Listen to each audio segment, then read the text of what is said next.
Good morning, everyone. My name is Rory, and I'm here to stream Command Modern Air Naval Operations with you guys. So just give me a moment, I'll get everything set up, and then we'll get straight into things.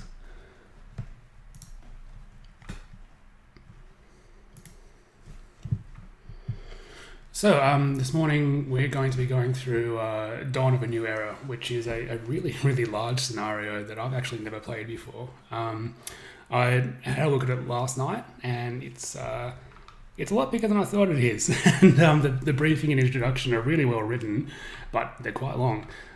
So what I'm going to do is I'm going to very quickly just go over a brief outline of the story, which I've summarized into a quick PowerPoint. Now, PowerPoint, when I say that, it's going to take like 90 seconds, and it's going to be a lot quicker than me reading out everything that's on the screen here.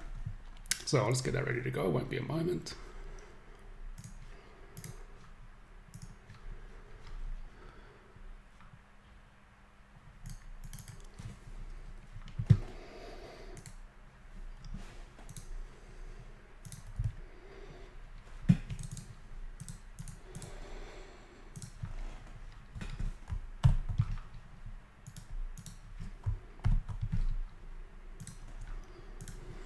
Okay, so this is the briefing for the NATO side. Essentially, the situation in the scenario is that tensions have been increasing between Russia and NATO over some of the regions around the Black Sea. There's been some riots in refugee camps throughout Europe, including Greece, and Syria has been giving terrorists some backing to launch attacks into Turkey. The most recent intelligence from this morning is that Russia looks like they're going to invade the Transnistria region of Moldova, and the Russian media broke a story this morning suggesting that atrocities are being committed in Moldova, and it seems like that's going to be their sort of casus belli for getting involved there. So we've got a whole slew of forces, which is one of the reasons why I've decided to condense this into a presentation rather than go through the briefing and do a probably 15-minute tour around the map of our forces. In the Black Sea area, you can see that we've got some naval forces, some Romanian naval ships up here, a Bulgarian ship here, a US destroyer, I believe it's Turkish submarine, and a British destroyer that's sort of headed over towards the west. Down in the Mediterranean, we've got a US Arleigh Burke class destroyer and a Ohio SSGN, so a cruise missile submarine down in the Mediterranean. They've both got Tomahawk land attack missiles, which are well within range of the operational area. I've divided the area, the map up essentially into 3 air zones, which we'll talk about separately. So in Zone 1, it's going to be our most sort of safe zone, and that's holding our probably most powerful assets from the air point of view. It's got B-1B Lancers running out of RAF Fairford, as well as a B-2 Spirit, which I've actually never used in this scenario before, so that should be pretty cool. We've also got some B-52H Stratofortresses as well, so we've got lots of heavy firepower there. They're supported by 2 Voyager KC-3 air-to-air refueling aircraft, as well as escorts in the form of 4 F-15C Eagles. There's also a Cobra I there, and maybe you guys can fill me in on exactly what that does, because I've heard of it, but I don't really know what it does. We might have to look it up in the database later on. In Zone 2, which is our sort of getting closer towards the frontline area, but still relatively safe, we've got a whole slew of platforms. So I'm not going to go through them in too much detail, apart from Orions and Rota all the way over here. They're going to be taking a while to get into the fight. At Ramstein, we've got some area refueling platforms. Gaiety, we've got Tornadoes, which they are getting a bit, they're close enough that we can get them into the action fairly quickly. At Aviano, we've got basically a USAF detachment there with F-16s and Sentries. More in Zone 2, we've got a couple of names I'm going to have trouble pronouncing. Kexkmet, who's got some Gripens on loan from Sweden. They're really cool. They're actually featured in one of the scenarios I did for the community, and they're pretty tough cookies to go up against. At Besmil, we've got some E18 Growlers, which are also pretty effective platforms, as well as F-15C Eagles, Raptors, and also the F-35s. So the kind of scenarios that I usually play are usually a little bit smaller scale and tend to not have as many cool toys as this. So this will be the first time that I've really had a chance to play with the Raptor and also the B-52, B-2, and B-1Bs. At Grav Ignatievo Air Base, we've got some Strike Eagles, as well as basically a suppression of enemy air defences specialised F-16 wing there, well, it's not a wing squadron. In Air Zone 2 continued, we've got some Typhoons at Giola del Col Air Base here. We've got some Falcons at Larissa Air Base. Some Atlantics, which are essentially maritime patrol aircraft at NAS Sigonella, which is here. Looks like on the island of, is that the island of Sicily? Geography is not my strong point. I think that's the island of Sicily. As well as some E3G Sentries, some tankers and more MPAs there, as well as MPAs at, I think that might be a typo. I think it should be NAS Suda Bay, but we've also got a rivet joint area surveillance aircraft there.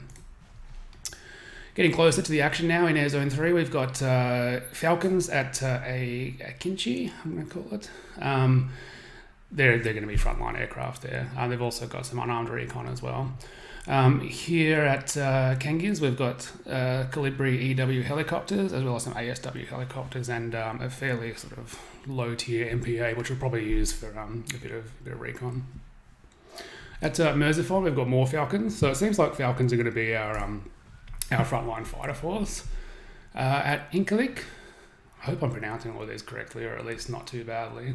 We've got some KC-135 Stratotankers for air-to-air refueling. At Konya, we've got 737 Wedgetails, which I'm quite familiar with. I've used them a few times in scenarios. They're really good.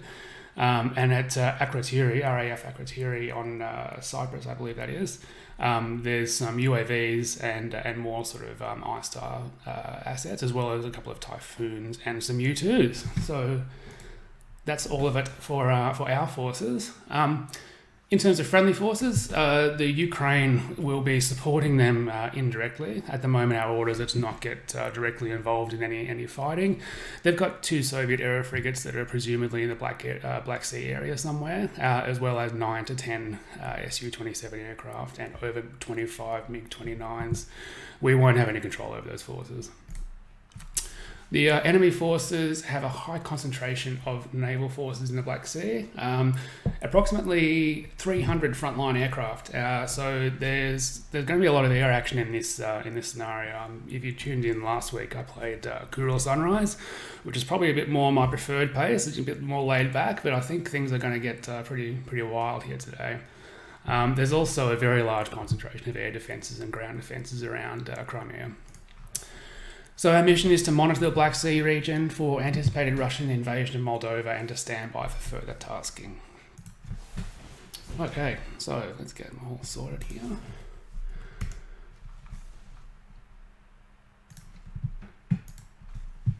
Okay, we'll get everything going.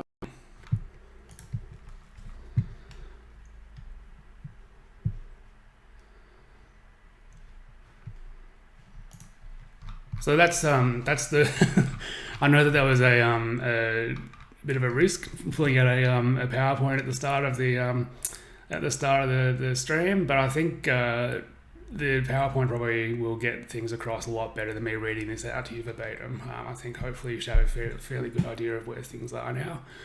I know from listening back to the stream I did last week that I think I did an okay job of reading it out, but when someone else is reading a briefing to you, it's not very interactive and it doesn't really convey the message that well. So hopefully the PowerPoint helped.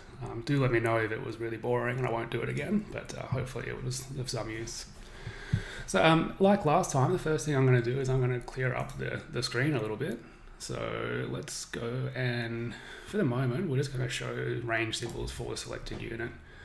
I also like to turn day and night lighting off. I just find it's a bit easy to see what's going on.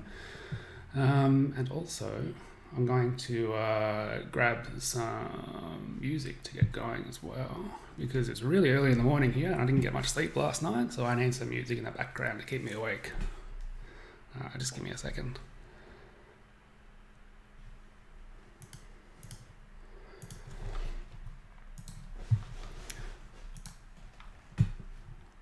So I'll be trying out a few things today when it comes to OBS and streaming. I did a little bit of research over the last week, considering how much I enjoyed doing the stream last week. I've decided to do a few things like make a chat overlay, so hopefully I'll be able to give those a shot today, and hopefully they work well.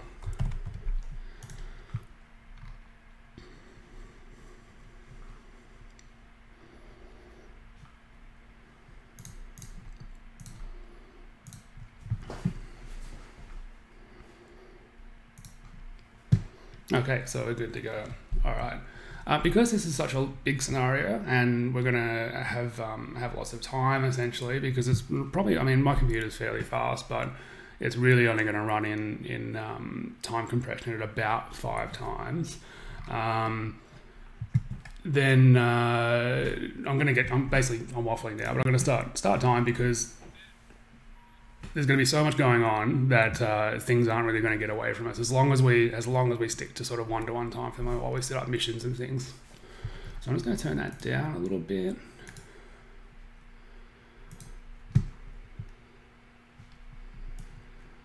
Oh, good. People are saying they like the PowerPoint, and let's give that chat overlay a try. So yeah, people are saying that they like the PowerPoint, which is great news. It was a bit of a gamble. Straight into a death by PowerPoint for an entertainment stream, but hopefully it's gone over fairly well. Okay, so what have we got going on here? So we've had a few contacts pop up. Something I didn't mention in the briefing. I didn't want to spend too long on that in case I was boring people, but we've got some special forces here that are not under our control. They're under AI control, but they're providing us information. So we've got some SEAL teams that have been inserted there. We've also got some allied and NATO forces, so the Dutch KCT, the Italian GIS, those guys. I think that might be German, DEU, Deutsch, the French COS Recon, and a few other ones that I've probably missed as well. So everyone's contributing special forces. We've got a AWACS that's on station here. I think probably a good thing to do might be to have a look at some of the missions that are preset for this scenario. So Gunnar, the scenario designer, has made this playable by both sides. So essentially there's going to be missions set up for both sides. Oh no, there's not. There's an AEW only. Okay, well that's good. That allows us to be a bit more flexible and sort of customize things a little bit more to the way that I like things. And it also gives me an opportunity to explain how I'll set some missions up in a moment. So Zaphod's just asked how early it is in Melbourne. It's 6 a.m. here. So that PowerPoint, I was up until probably, I don't know, 2:30 doing that. I got a little bit carried away. So yeah, I had a couple hours sleep, and here I am ready to go. I'm just a little bit tired, but I've got nothing else on for the rest of the day. So after I finish the stream, I'm going to have a nice sleep in. Okay, so we've got our AWACS on station, and let's have a look at how many aircraft are assigned and where they're coming from. So they're all from Aviano. We've got the 1/3 rule on. I think I mentioned last week that I like to turn that off and put on 1 unit of each class, just so I don't get any surprises. I've found that with most of the time it's okay, but I think at some point in the past I've had aircraft pop up unexpectedly, probably because I've unassigned them or something, but just prefer to keep 1 unit on station.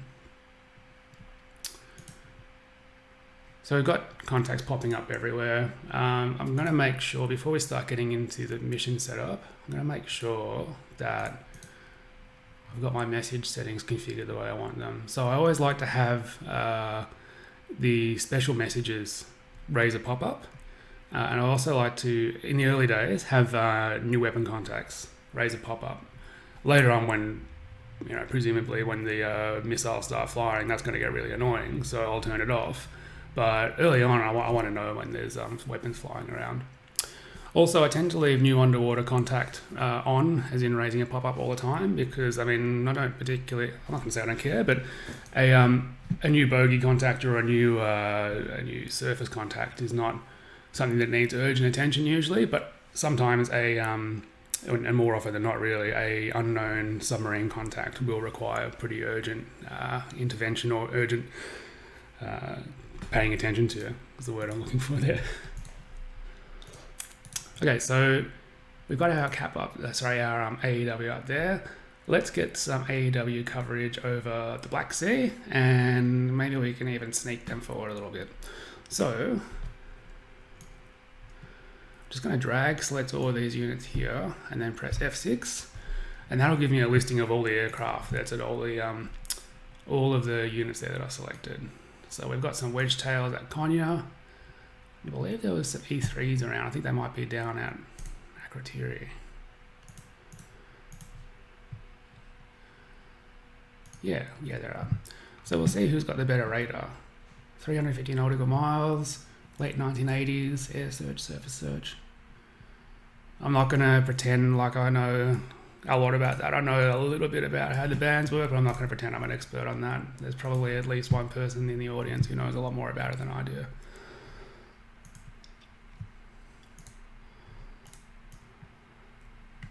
So that was 350 nautical miles with late 80s technology. Let's see what the wedge tail is like.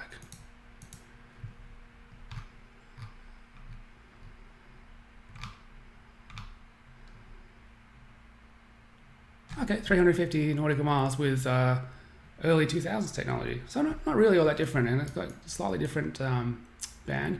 The difference, I think, though, is that it's got non-cooperative target recognition, which is really handy. That allows us to identify air contacts by active means, which is really uncommon. It used to. It's becoming more and more common these days, but it used to be pretty amazing. So that's an advantage that I believe this wedge tail is going to have over the E3. And you know what? There's really no harm in having them both up either. But what I'm going to do, I'm just going to check. I want coverage from about here.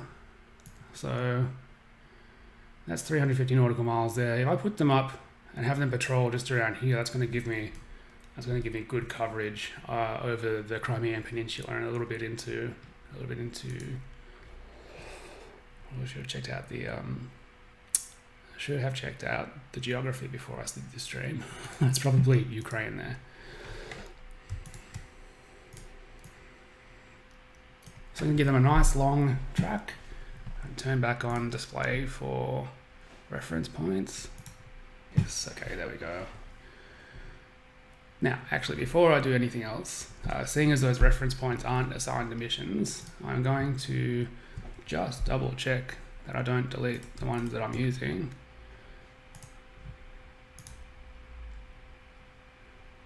Which are there, those two.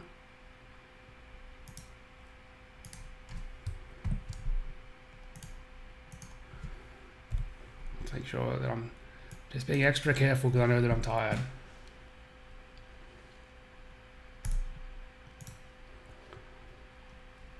I think something that I learned through my work as an ambulance paramedic is that when I'm tired, I double and triple check things to make sure that I'm not doing anything really silly. I think the stakes are a bit lower in CMANO, but when I'm doing a stream, I don't want to look too silly. Okay, so I'm just going to hold down Control and press Delete to get rid of those reference points. And hopefully we'll have the ones that we're using left. Yes, that's correct. They're still there. The way that the game engine works, you can actually delete these reference points and they will still sort of stay in memory for the missions to be used. So it's not catastrophic if you delete reference points that are being used by a mission, but it just makes it a bit fiddly to change them around. I mean, I suppose it's not really all you do is delete them, but then you have to go through extra steps to do that. So I just prefer to make sure I don't delete them anyway.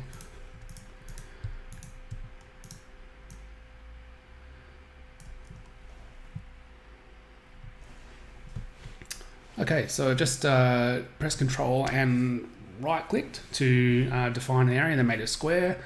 Now I'm going to press Control and F11 to set up a mission. Set up a support mission. What are we going to call that? Let's call that Turkey Coast. Try and give my missions meaningful names. And I think that comes from doing a little bit of programming work where initially my Lua scripts had lots of variables like X and Y, and that's great because it's only one key press. But then when you go back to read it a couple of months later and you've now forgotten what X or Y is, oh my god, it makes things so difficult to read. So now I make an extra point of having meaningful names for pretty much any variable or alias that I use, including missions. Because if I just call this AEW and there's going to be 4 or 5 of them, then it's needless extra work to go and find out what it actually is later on down the track. Okay, so where are those?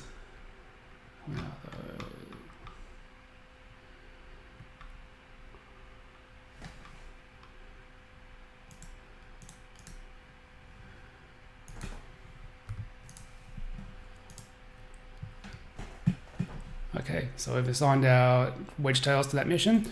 Now, that mission will default to inheriting the MCON status, and MCON is a mission control. So we want to turn inherit off and then turn the radar to active. We can put OECM, so jamming and sonar to active, but it's not going to do anything because we aren't using sonar or OECM on those platforms. But we definitely want the radar active for an AEW mission. There's a few other settings here as well, which aren't super relevant for the moment. You can do active emissions only on station, which is handy if you've got a carrier task route, for example, and you don't want to start radiating as soon as your aircraft take off and start drawing bogies in towards your carrier group to find out where your carrier group is. This here, if you check that checkbox, will actually make sure that your aircraft don't radiate until they get on station. Or actually all your ships or submarines are. It applies to them as well when they're assigned to the mission. So aircraft should be taking off in probably about a minute or two to get started on that mission.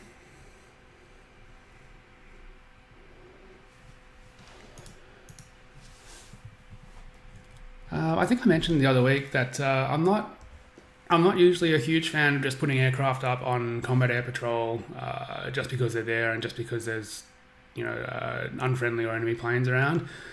I find that as long as the airfield is in a relatively close position to the area that I'm looking at, that it doesn't really cause that many problems, and they're waiting on the ground ready to go. I find that when I have them in the air waiting on combat air patrol, they tend to be low on fuel, or they bingo and go home at just the wrong moment. So yeah, my preference is usually to do like a ground launched intercept.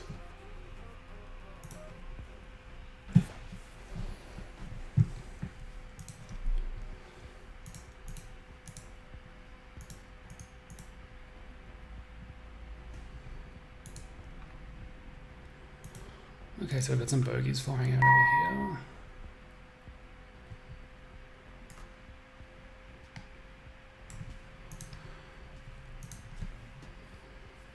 Now just make sure that I've got, yeah, okay. So we've got Bacau.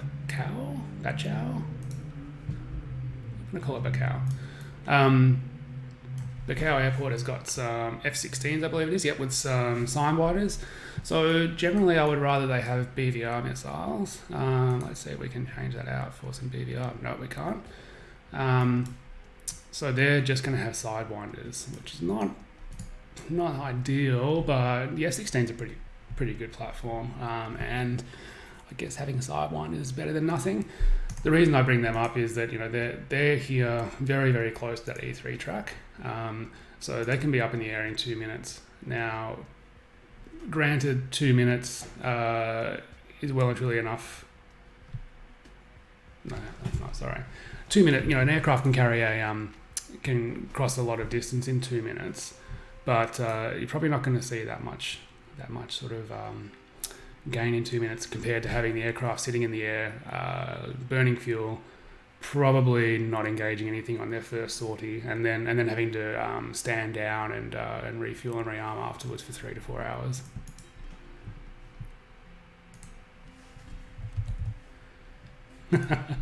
Calculator just popped up on screen because I was going to sneakily check how many miles a aircraft could travel in 2 minutes at afterburner.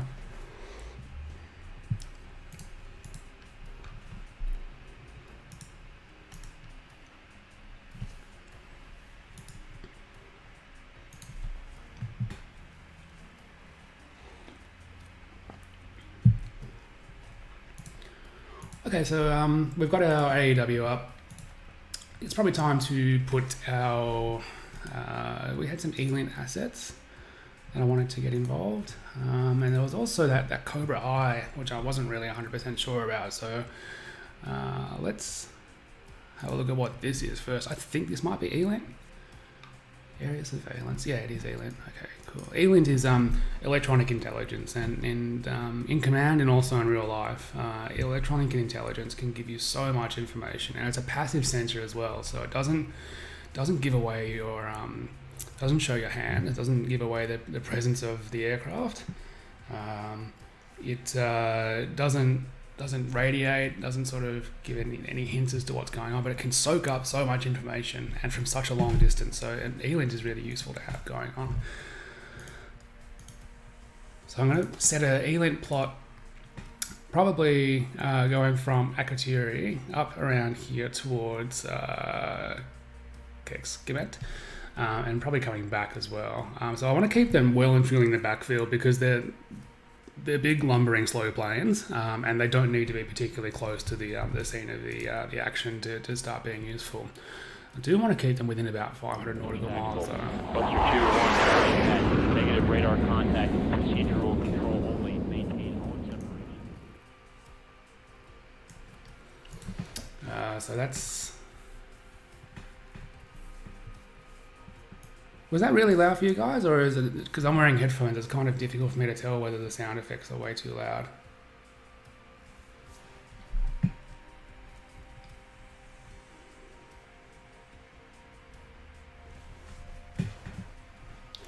It looks complicated. One of the guys in chat just mentioned that it sort of makes his head hurt because it looks complicated. Yeah, look, it looks complicated, but as you can see, it's been 10 minutes and we've had time to sort of chat about what's going on and, have a think about things. If things get overwhelming, you can always pause it and just sort of stop and collect yourself.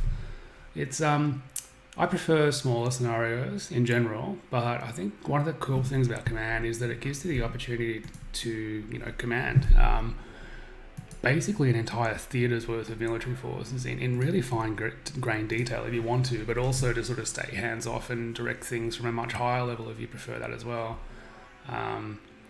So with the way I was micromanaging last week, you won't be seeing that this week. I might pick a couple units, like if I'm setting F-22s in, I might sort of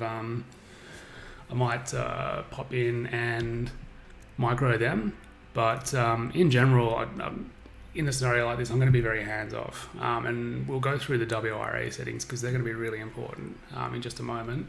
But I'm going to let the AI handle most of the actual war fighting, and the strategy is going to be sort of more what I'm going to be looking at.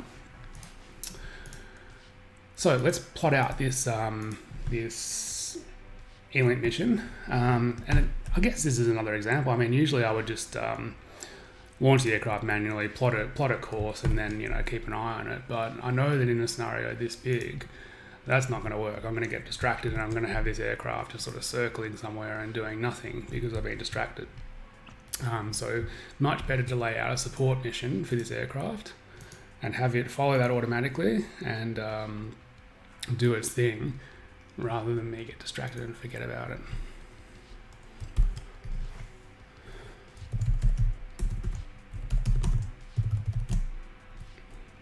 Let's call that west.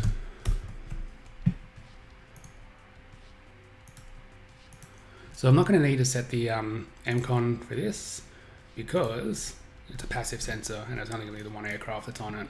I am going to put it to navigation type continuous loop. I think I've got way more. Yeah, I do. I've got way more reference points selected than I would have wanted. So that's fine. We'll fix that. So just press Control and End to deselect. Now I'm just going to reselect these waypoints.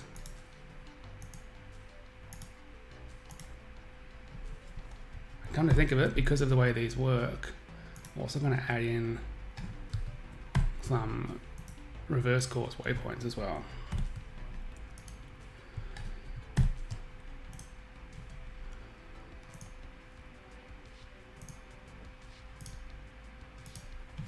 There we go, that's better.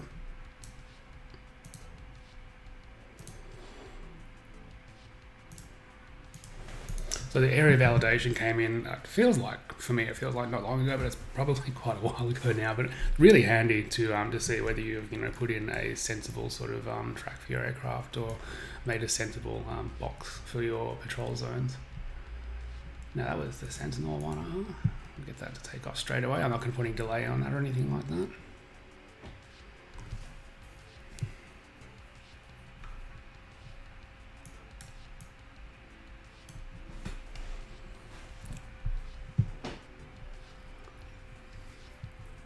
Oh, okay, DM61, when you say it's way too loud, do you mean my voice or do you mean the sound effects?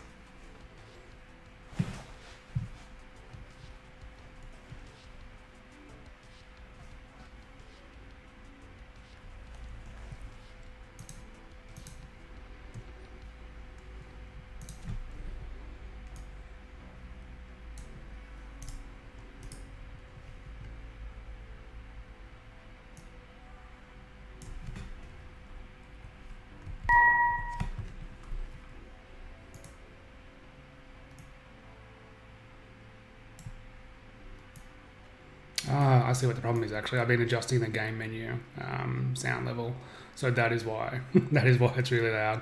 So that's my fault. Apologies for that.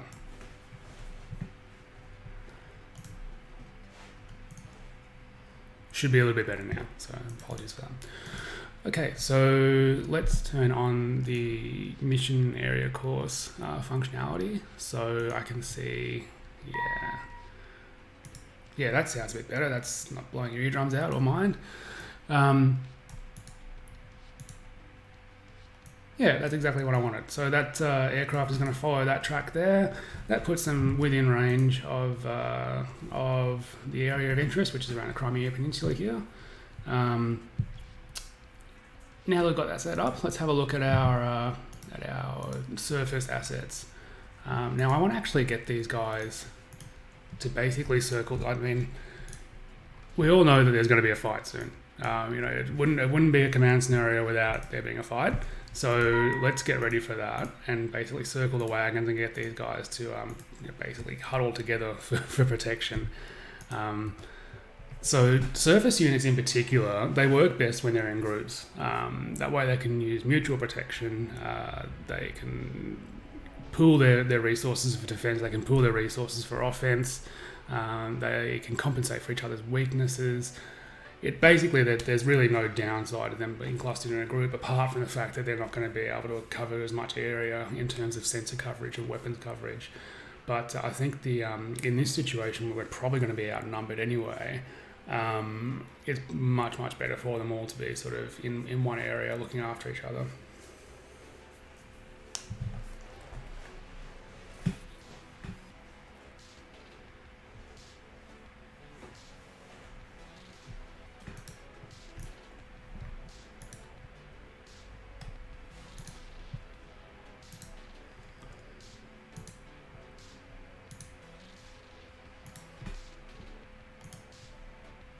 Let's see what we've got here. Have we got anything interesting to...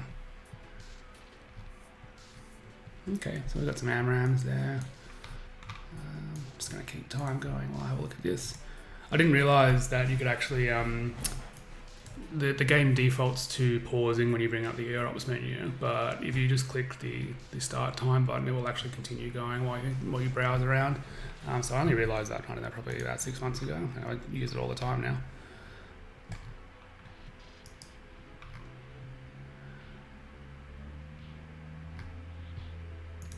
So the IR Mavericks are pretty cool.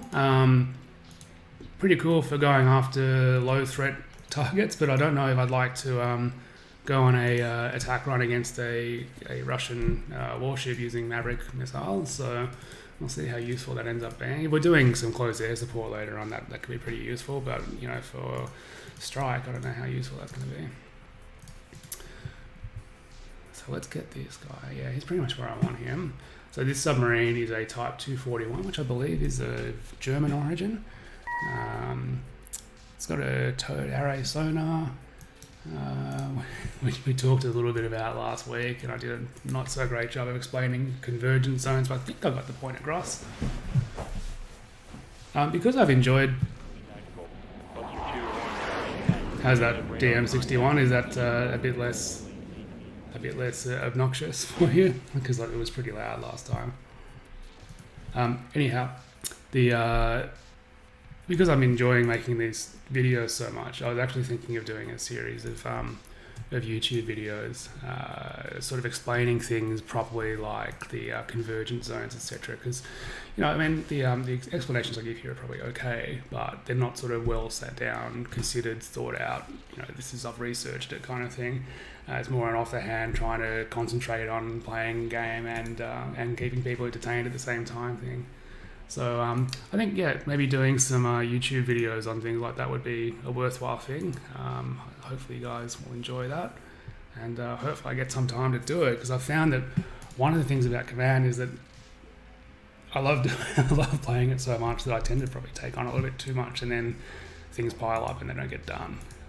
As anyone who's played 7 Days in October will probably realise that, you know, I've been wanting to finish that now for like, I don't know, 12 months. It hasn't had any work on it, but I've been working on other things, and there's some pretty exciting stuff not too far away. I guess at a lower level, I'm working on a private scenario that's just going to be released into the community for free. So I'm pretty pleased with that. It's got some interesting functionality. It's got a bit of a twist to it in the form of some weather simulation. Just gonna close down Discord because Hellcat is he's griefing me on Discord.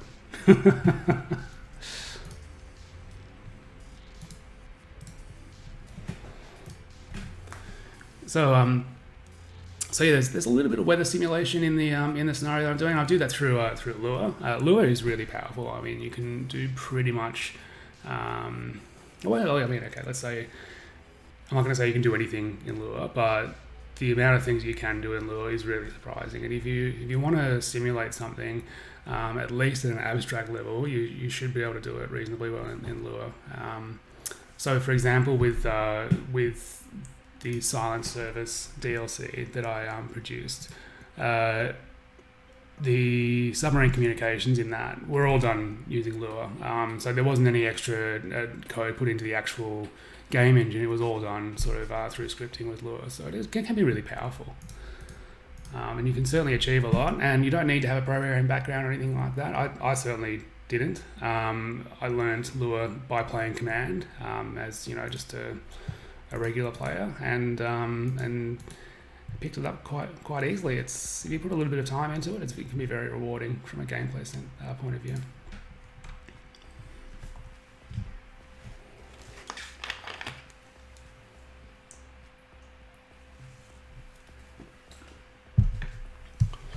All right, so I'm pretty happy with the way things are going in the Black Sea for the moment.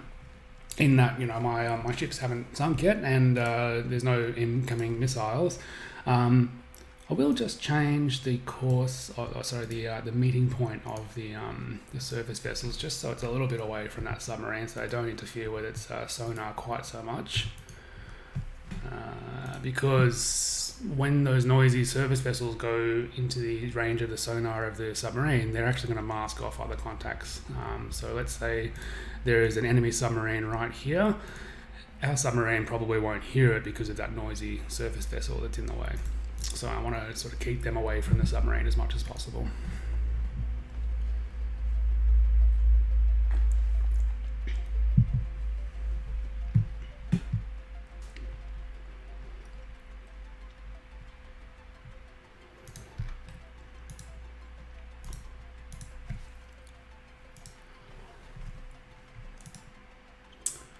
Okay, so I think it is probably not a bad idea now to set up some air-to-air refueling missions, because we have we have aircraft that are a really, really long way away, and I'm pretty sure they're going to need a tank at some point. So I know that we've got KC-10 extenders here at Ramstein or Ramstein. Probably murdering the pronunciation of all these non-English names. So let's put that somewhere around here, so right in the middle of things.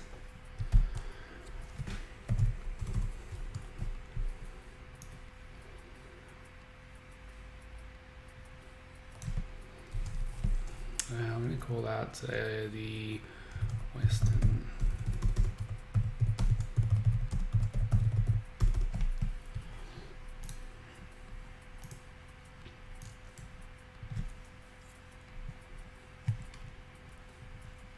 Actually, I'll finish this and then I'll turn the country names on, because I've been keeping quiet about where I'm putting things because it's really early here, as I've mentioned a few times, and my geography skills are really not at their peak at the moment. So if I put the country names on, that's going to really help me realise where the name of countries rather than trying to remember high school geography.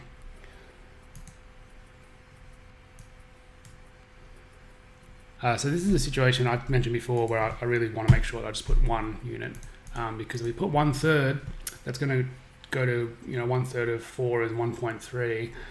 I can't remember exactly how the code works, but there's a possibility that it might round up, and I don't want that. I don't want it having two aircraft on station at once. I just want one on station to get the maximum amount of coverage. The KC-10 holds a huge amount of fuel anyway, so I think as long as we don't have 30 or 40 aircraft coming through at once, the KC-10 should be enough.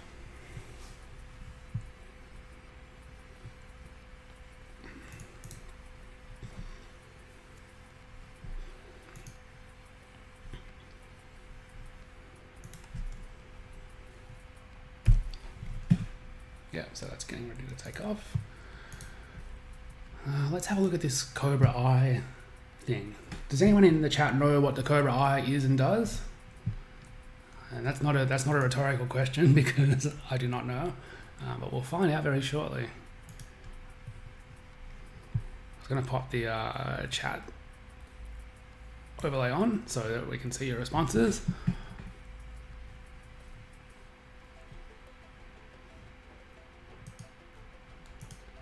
Where was it? It was, let's just select them all, and then we can press F6 and we'll come up with all of those. Okay, so the Cobra Eye. Let's see if anyone can beat me with the explanation. It's probably not going to be that big of a challenge, because it's going to take me a moment to figure out what it is. So it looks like some sort of E-link aircraft. I know with the US, Cobra usually has something to do with electronic stuff. So there's a Cobra ball, which I think is of similar mission type, and I believe that is another alien thing. Okay, so it's a space object tracker. So this is going to be probably telling us about ballistic missile launches. Which makes me a little bit nervous. If that's in the scenario we're going to be looking at for ballistic missile launches, maybe things could get really out of hand over Crimea. Well, I guess we'll give it a support mission. If it's got a range of 2,000 nautical miles, we don't really need to have it all that close to the action. And it's probably going to be looking up anyway rather than down, so the curvature of the Earth is not going to matter all that much. Let's see what the range is. The range there is 1300. So let's just put them on a track over the north of France in just a moment. Map display, and we're going to show the country and city names, which should update in a moment. So let's put that track over the north of France, up here somewhere. We'll call that the Cobra I track.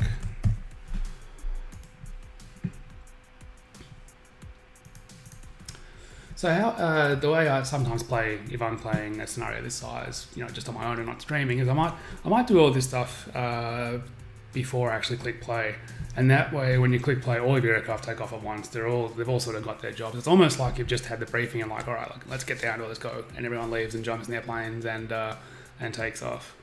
But I figure, if I was going to do that for a stream, that'd be some pretty boring watching for the first 15 minutes while I just do this and nothing else is happening. At least here we've got a little bit of stimulus going on with the contacts being picked up by this time by SEAL Team 4. We'll have a look at that in just a moment.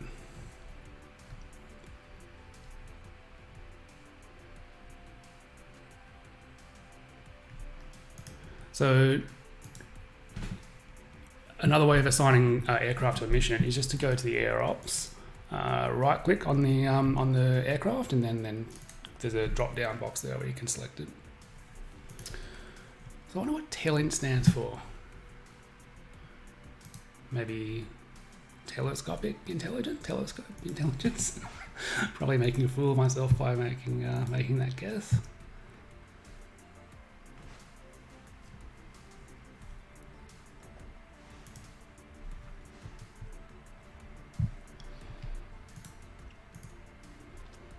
I'm looking forward to playing with the B2 Spirit. Like I mentioned before, like a lot of the scenarios I play tend to be fairly low, sort of smaller scale. Certainly not as many cool toys. So the B1s will be cool to play with, and the B2 in particular, I'm pretty excited about using. Although if it gets shot down on a stream in front of everyone, that could be a little bit embarrassing. But if you who dares wins, basically, is the way I'm going to play that. So if I leave it in the hangar, it's going to be safe, but it's also not going to achieve anything. But if I want it to achieve something, I'm going to have to take it out of the hangar and put it at risk. Hopefully not too much risk. JSSM is a pretty cool cruise missile.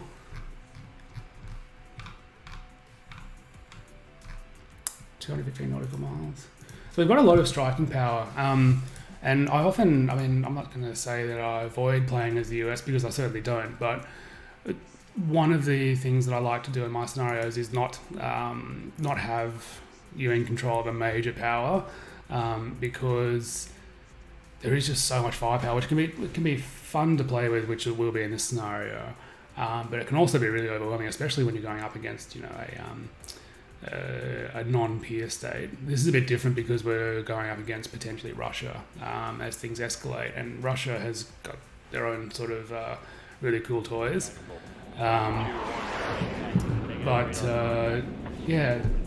The American stuff I tend to stay away from a little bit because it's so powerful, it can be almost game breaking. I think if Command was more sort of game-ish in that it wasn't looking to simulate things with high fidelity, there'd be a lot of sort of like, we need to nerf the US because they're overpowered. So the technological edge that they have and the amount of spending that they do for their defense budget is just puts them far and away ahead of other world powers in terms of military power. Although China is certainly catching up, and Russia has always been a pretty serious competitor. It's interesting to look at the differences in technology with Russia and the US, and the different focuses on doctrine. So a good example is anti-ship missiles. The US has really not put a huge emphasis on anti-ship missiles in the past, whereas the Russians have got some pretty amazing anti-ship missiles, supersonic ones. They're not even like supersonic, but they're hypersonic almost, like the BrahMos, which is the size of a school bus and comes in at something like Mach 2 or 3. The kinetic energy alone on that is enough to obliterate most ships, let alone the warhead that's attached to it. whereas the US has been pretty happy to stick with the Harpoon since the 70s and got rid of the Tomahawk anti-ship missile because it didn't really fit the mission profile. So it's interesting to see how doctrine focuses sort of influence the focus on different technologies there. So it looks like we've got some good explanations of what the Cobra I does. Probably just enough time for people to wiki it. So it seems like the consensus is that it is for ballistic missile tracking. Telemetry and intelligence is what TELINT stands for. So thanks for that, Ganexka or Gangska. I'm going to call you Ganexka because that's easier to say. Crop Drug also came up with a good explanation there, and so did Twavig and DM61. So thanks very much for that, guys. So telemetry, intelligence. Cool. Something I really like about Command is that, and this sounds so nerdy, but something I really like about Command is that it's educational. I've learned so much about not only military platforms, but also sort of world politics and international relations through Command and being active in the community and thinking about, what sort of leads to all of this actually going on in the real world. And, when we're doing this in Command, if this was happening in real life, what are the actual outcomes going to be? So I find it really fascinating, and you can learn a lot about what's going on through thinking about that kind of stuff. And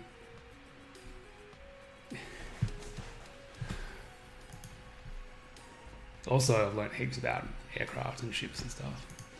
Still need to learn I've still got a long way to go when it comes to Chinese and Russian platforms.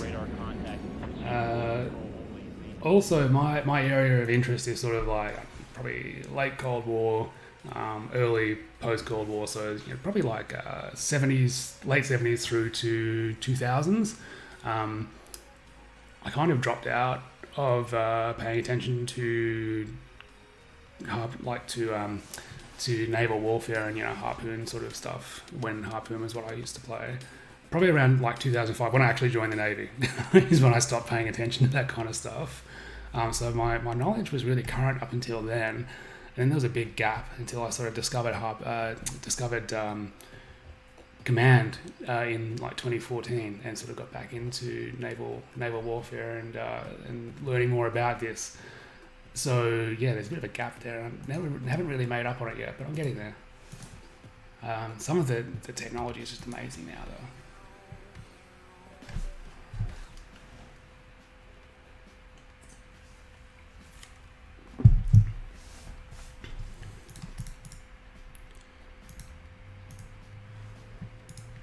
I might. We've had 20 minutes pass by on the game time, which actually seems a bit slow, so I might just bump it up to 15 seconds of time compression. For the moment, I'm happy with what's going on. I mean, I might just change you that way, slow you down a little bit.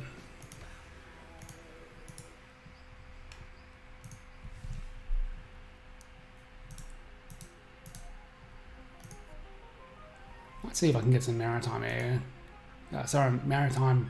patrol aircraft to have a look around the Black Sea and see what's going on. I think I've probably been a little bit shy about going out and checking out what's going on in the Black Sea because I don't want to lose aircraft, but I sort of need to remind myself that we're not shooting at the moment, so there should be no reason why I can't go and have a look at the Black Sea.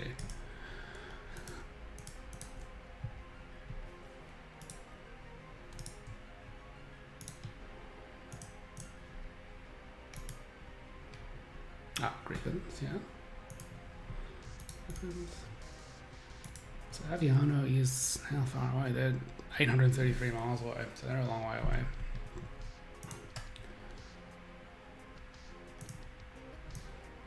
Any tankers between Aviano and Crimea?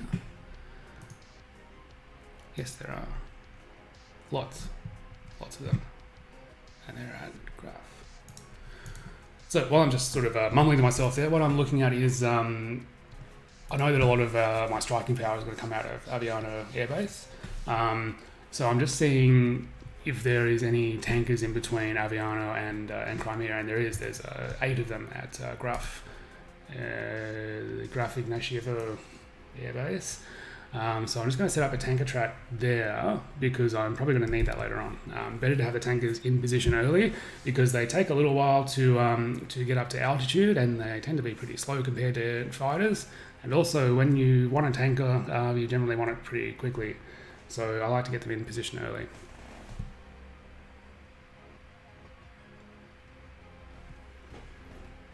Oh, okay, so just got a question in the chat. So, Don Tiramisu asks whether you can prevent pause every time you open a window. For most windows, it doesn't pause automatically. It's only the air ops and I believe the boat ops windows. When you open the doctrine windows or sensor windows or whatever, as you can see, the game doesn't pause there. It's only with the air ops and boat ops, and there is no way to disable that by default. All it does take though is the extra click. So, when I open up the air ops window, so I'll just cancel doing that for the moment. When I open up the air ops window, that will automatically pause, but I can just set it to go there, and it's going already. Maybe that's something we could look at in the future is an option to not automatically pause.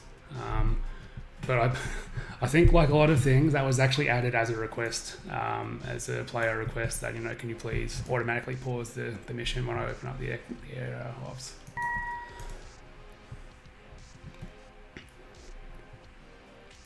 Now the weapon allocation, which is part of the same question, that you can, I believe you can unpause the game as well. Let's find out. So yeah, that automatically pauses, and you can unpause as well. However, yeah, it works the same. However, I don't think that would be a fantastic idea to have it at default to not pause, because that's often your firing window is a couple of seconds when you're in parameters, especially for things like guns, air-to-air guns and stuff like that. So if you're not pausing when that opens up, you're going to miss a lot of your opportunities to fire. But if that's the way you want to play, then you are able to do that by simply clicking the stop and go button while you've got the window open. Okay, so let's get back to setting up that mission. So let's call that the Romanian tanker track. It's much easier to name things appropriately now that I've got the place names on. Still need to spell it correctly though.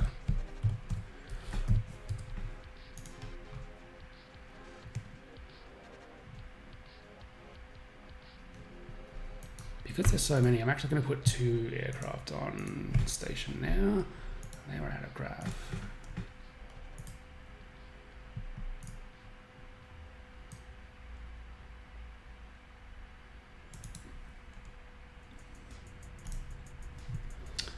Now that I've seen them as well, I'm also going to put these compass call aircraft onto a ECM mission, and I'm probably going to have them. I'm going to have them on station about here. Orient their track so that they're heading towards Crimea somewhat.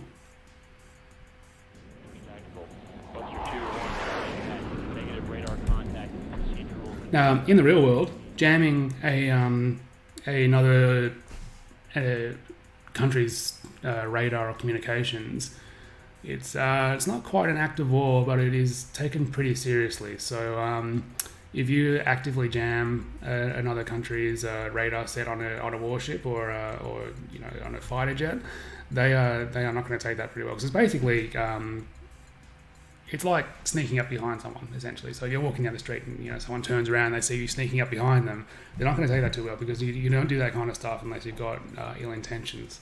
So to keep this realistic, I'm actually not going to start jamming just yet, but I'm going to have the compass call up in the air, collecting electronic intelligence, and also ready to go with jamming in case things do get nasty, which, being a command scenario, I've got a feeling things will escalate pretty shortly.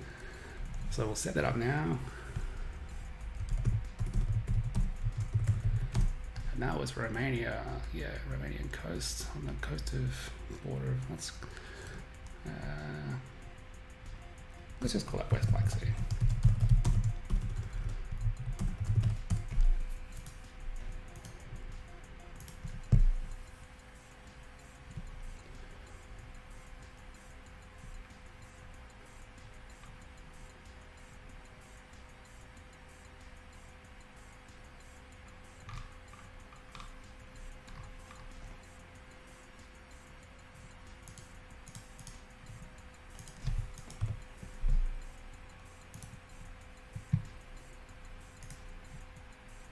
So for the moment, I'm going to leave that to passive, but I'm just going to make sure that it's ready to go. So I'll have it inherit turned off.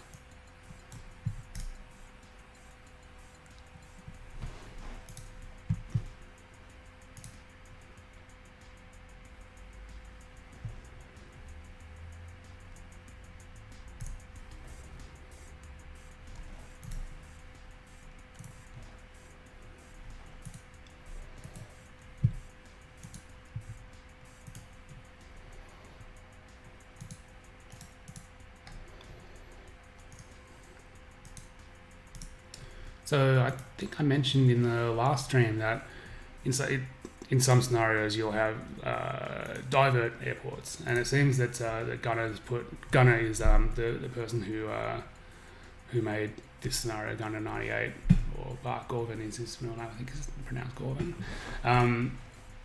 who makes really, really good scenarios. Some of my favourite scenarios are done by him. He's put in some divert air bases, or air bases that are basically just empty.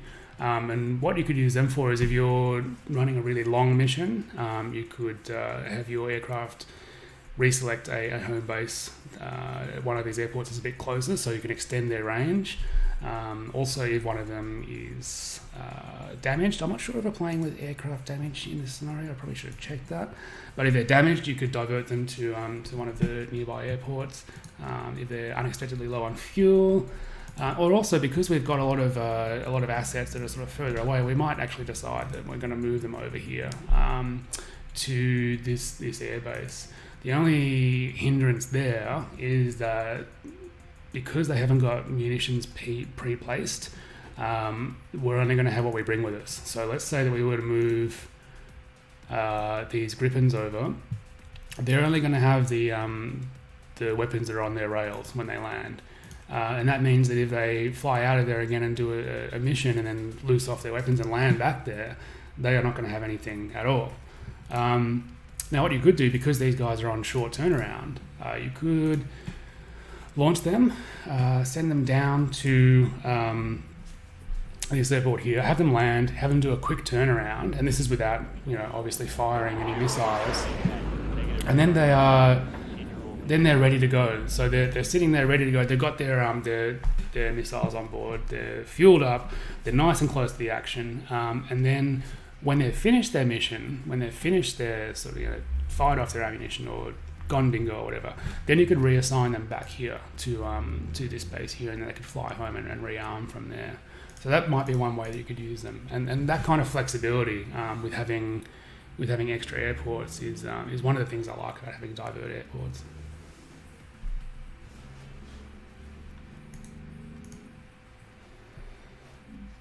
Oh, here we go. So put these guys up manually, and for just cruising around in the Black Sea, I'm happy to sort of control these guys manually.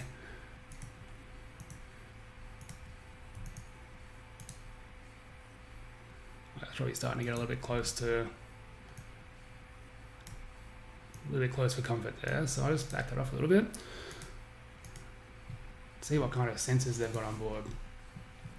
Doesn't look like it's going to have a huge deal of sensors, but it does. Okay, so it's got a pretty good radar by the look of it. Yeah, early 2010s technology. Missile approach warning system, a forward-looking infrared. That's always really handy. So with a decent FLIR, you'll be able to identify stuff from 30 nautical miles away. Whereas without a FLIR, especially at night, you're going to have to get really close to identify stuff. particularly if it's a small vessel, you're going to have to be right on top of it. And that small vessel happens to be an enemy vessel that's got SAMs and you're right on top of it, that can have a pretty bad outcome. So it's really, really handy having a FLIR. It's also got MAD, which is great for submarine, anti-submarine warfare. And it's got electronic intelligence as well. So the more ELINT sensors you have in the air, the more useful they are, in that the game automatically cross-references all of the data and comes up with a more accurate plot. So you've got 2 aircraft that are receiving ESM data from one contact, and they're not in exactly the same position. They'll actually use that data to automatically triangulate a better position on the contact.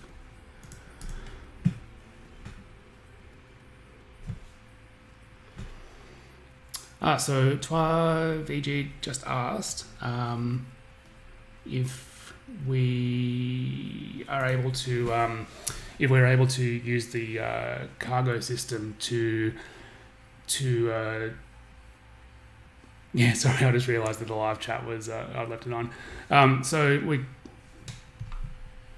Twa VG just asked whether you're able to move munitions around with the cargo system. So the answer to that, unfortunately, at the moment is no.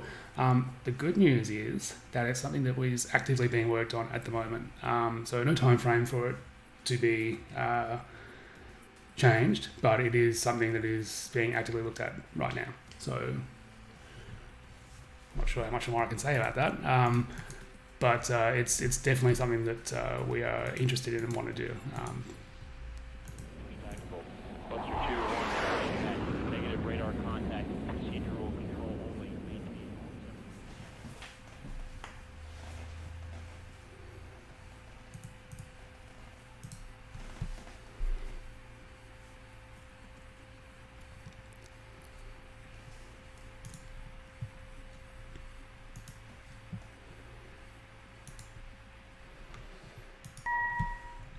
Yeah, let's bump up time compression a little bit, see if we can get some action going. I think last week the action really started just before we had to wrap it up. So I might run a little bit more time compression this week and see if we can get some activity going on before we wrap things up. I guarantee you that I will not end the stream before we have some missiles in the air. So even if we don't get any organic action going before the end of the stream, I'll whip something up so we've got something to shoot at.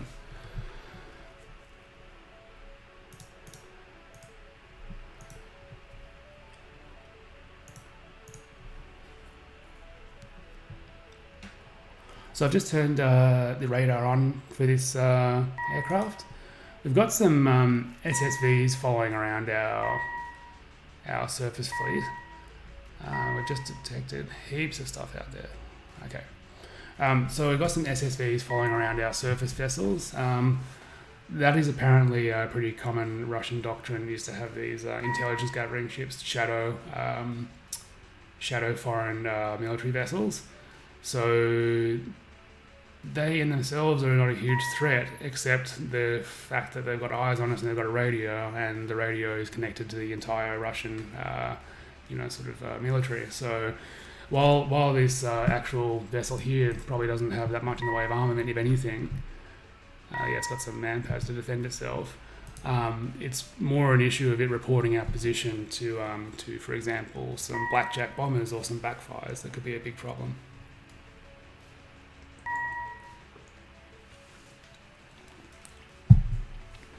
So we're being jammed, which is interesting because I mentioned before that jamming is a bit of an indication that there's something suspicious is going on, and that people might have some ulterior motives. So maybe there is some some nefarious activity going on in Crimea.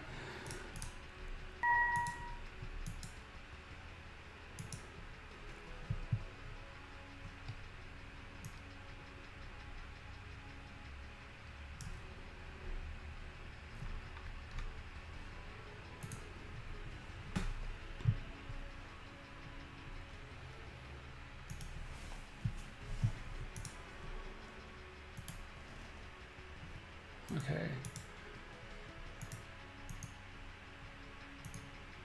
So I mentioned before that each sort of block has different priorities for technology and sort of development. And what's this up here? Oh, okay. So these must be allied MiGs. Yeah, that's a Ukrainian MiG-29 that's just taken off. So they're probably going to go and fight. Go and fight someone. But as I was saying, the different blocks have. Okay, all right, here we go. Oh.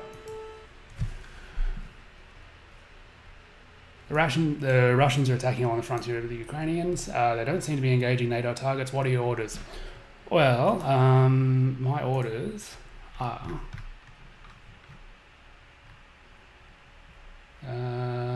not repeated or authorized to assist the Ukrainians unless further direction is provided. And that has not come up. So, yeah, unfortunately, my orders are that we aren't going to be doing anything just yet. But I have a feeling that things are going to change on that front fairly soon. So, yeah, the missiles are starting to fly now.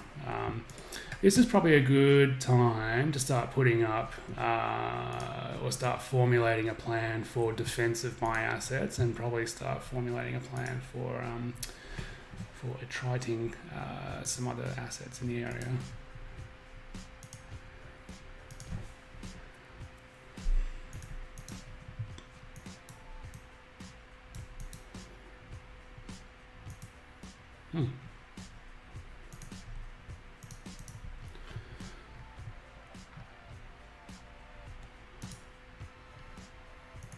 Oh wow, so they must be using ballistic type missiles. That's a little bit concerning.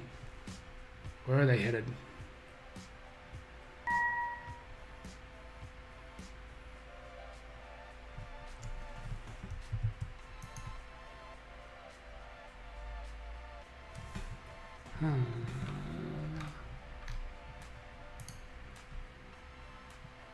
Oh, Moldova's there.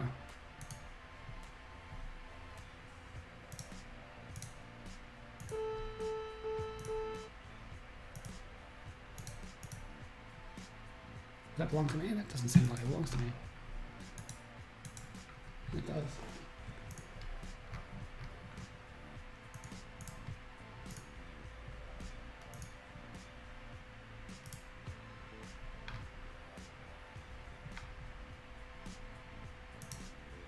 Oh, okay. That's why. So Gunner has set these all to be manually on, so they're actually not following the doctrine here, but they are on under the sensors window. Yep. Okay. So I was concerned that they weren't radiating, but they're all radiating, so they're giving us good coverage there.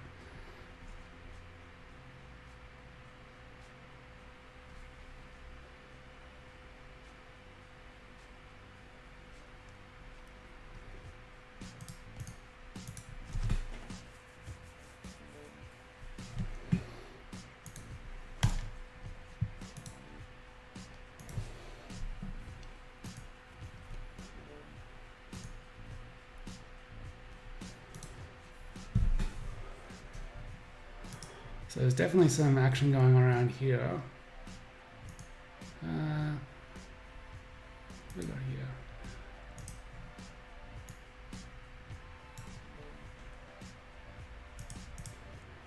I feel like I should be doing something. I feel like I should be putting some aircraft in the air, but I'm also thinking, if I'm putting aircraft in the air just for the sake of doing that, it's not going to achieve anything. It's just going to sort of probably come back to bite me later on when I need them for something. What I will probably, no, even then, I was thinking about turning on the jamming. You know what, they're jamming us, so we can jam them back. And the way the command works, I mean, they're not going to take this as a hostile action anyway. It's just me sort of probably being overly strict with the way things work in real life.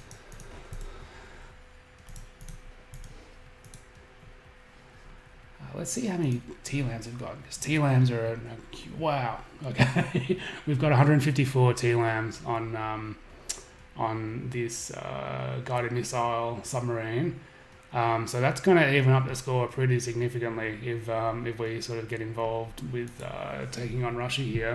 154 TLAMs is, that's a lot. That's enough to basically wipe out a country's worth, a small country's entire military.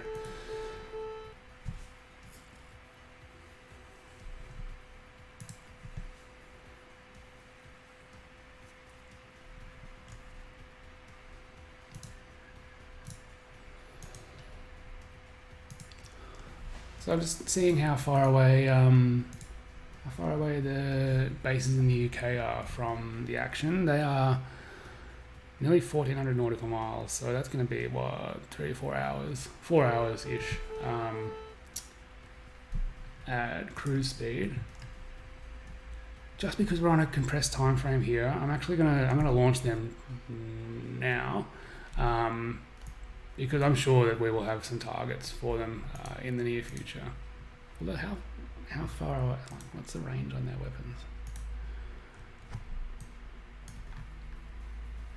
Okay.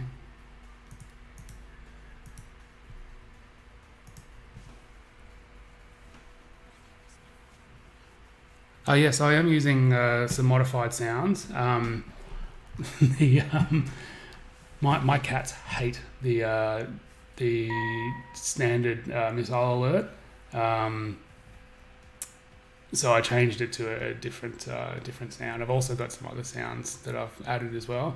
There's a post on the command forum from the last stream that has got this the sounds bundled together in a zip file you can download, and I'll put some instructions there on how to install it. I think I already have done that, but if I haven't, I'll put some instructions in. Modding the sounds is really easy, and my cats find this particular missile alert sound much less objectionable. And when I say cats, there's 2 of them. Cats can be misleading, might make it sound like I've got 12 or something, but no, just 2 of them.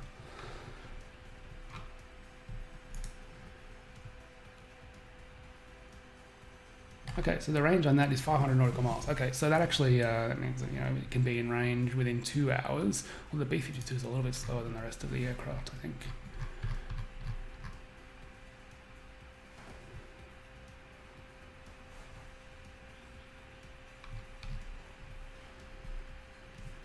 Yeah, a little bit slower. 410.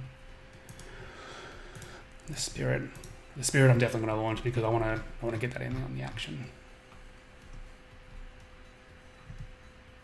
Okay, it's actually reasonably fast, so 410, 480. Okay, cool. Well, that is going to get launched now, and I'll find a job for it on the way. So are they.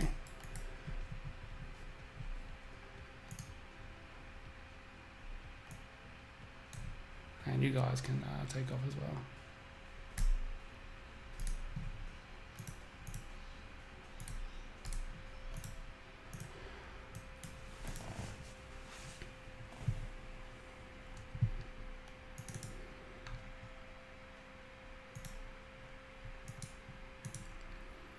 So there doesn't seem to be any Russian activity down here in the Mediterranean. It all seems to be concentrated in the Black Sea. What have we got? We got the Sullivans.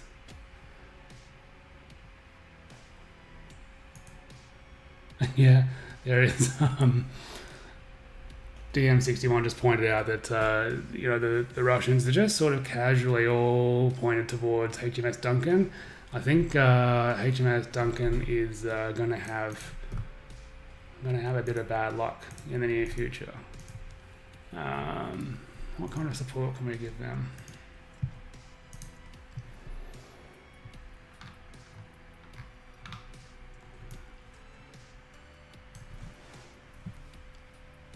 I think this is a pretty good reason to give them a bit of air cover. So 8 AMRAAMs. Well, you know what? We know missiles are going to start flying soon, so I'll put both of those up. I'm going to send both of those aircraft to just sort of hang out here near HMS Duncan, because as DM61 pointed out, they're attracting a lot of attention there. So those aircraft are probably going to be needed very shortly to shoot down incoming missiles, I would imagine. Also, let's see if we've got anything with Mavericks or sort of shorter range, less potent weaponry that we can use to get rid of that AGI. Yes, we do. Okay.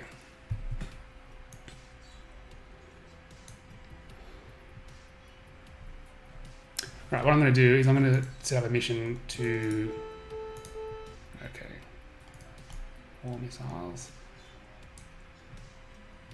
Where is that? I closed it before I... was it 692? Yes, 692. Okay, that's it there.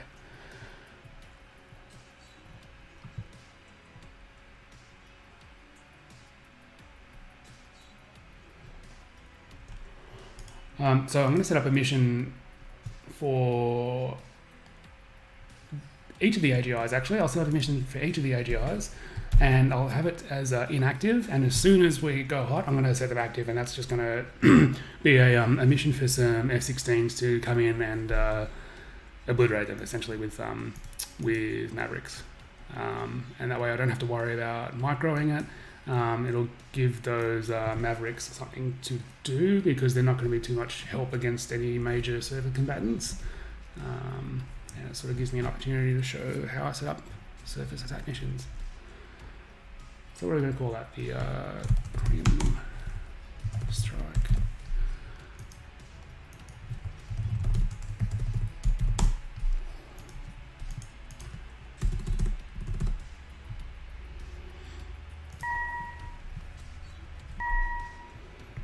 So bogeys have been detected. It's all starting to happen now. I was worried, like someone mentioned that things might not get going before the end of the stream, but we're not even halfway through yet, and things are starting to heat up. So yeah, so it's happening, which is good. It's good. Action is good.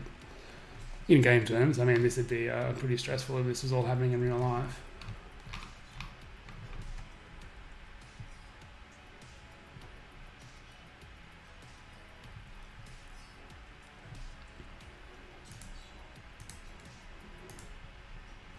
So I'm going to set it up so that it's just two aircraft for each mission. I'm going to set the missions first, then I'll assign the aircraft when I'm done.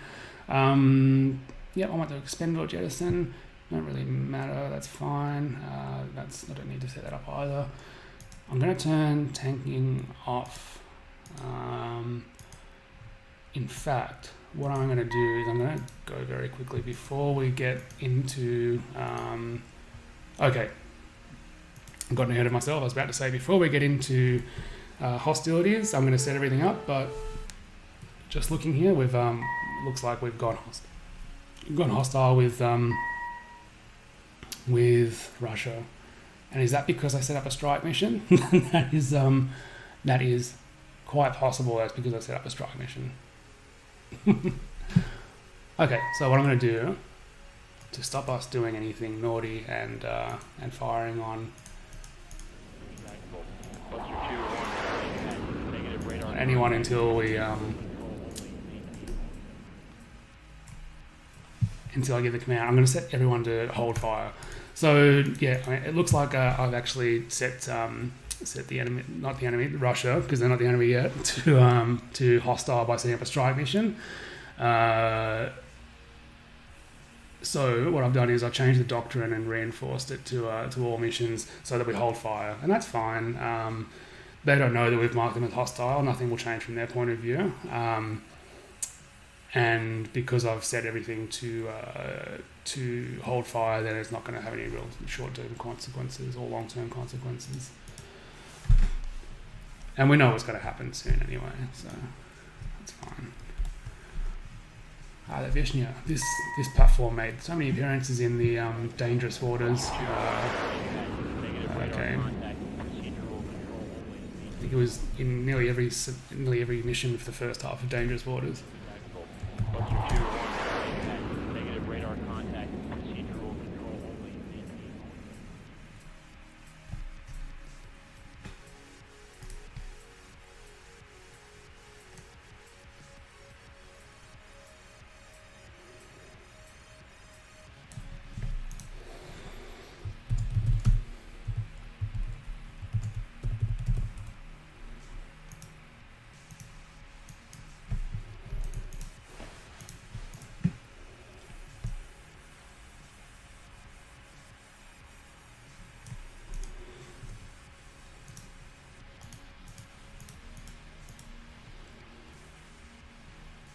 So the allow off-axis attack not only allows off-axis, but it also it prompts the mission AI to set up a course that you can then alter. So when the course pops up, if I'm not happy because, for example, it takes our aircraft over Crimea, which it's not going to do, but it's just an example, then I can just click and drag the course and it will change to wherever I drag it to. So still lots of missiles flying, but so far none of them seem to be directed at us. So our rules of engagement that we are not to fire first. Had a close call with me setting up that strike mission and turning everyone hostile, but so far we have not fired first. We're just waiting to see what happens. We might get some requests from the Ukrainians to come and help out, but at the moment we're going to have to just sort of wait and see what happens.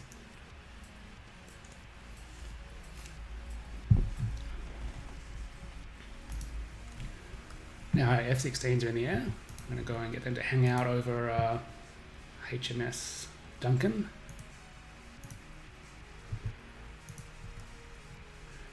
Provide a bit of air cover over there. So they've got older AMRAAMs. I guess it's just it's a good indicator of the scale of this scenario when the AMRAAM sort of I was thinking then, like, have they only got sidewinders because that air anti-air bubble looks pretty small, but it's just a good indicator of how large scale the scenario is when the AMRAAM range, which is 40 nautical miles, doesn't look like very much at all on this map. And then when you look at it compared to the aircraft that we've got coming out of England, which are up in the air now, it's really a very, very large scale mission. So we'll get them to hang out just near the tankers. I'm probably going to give them some orders before they arrive on station, but for the moment they can head towards the tankers.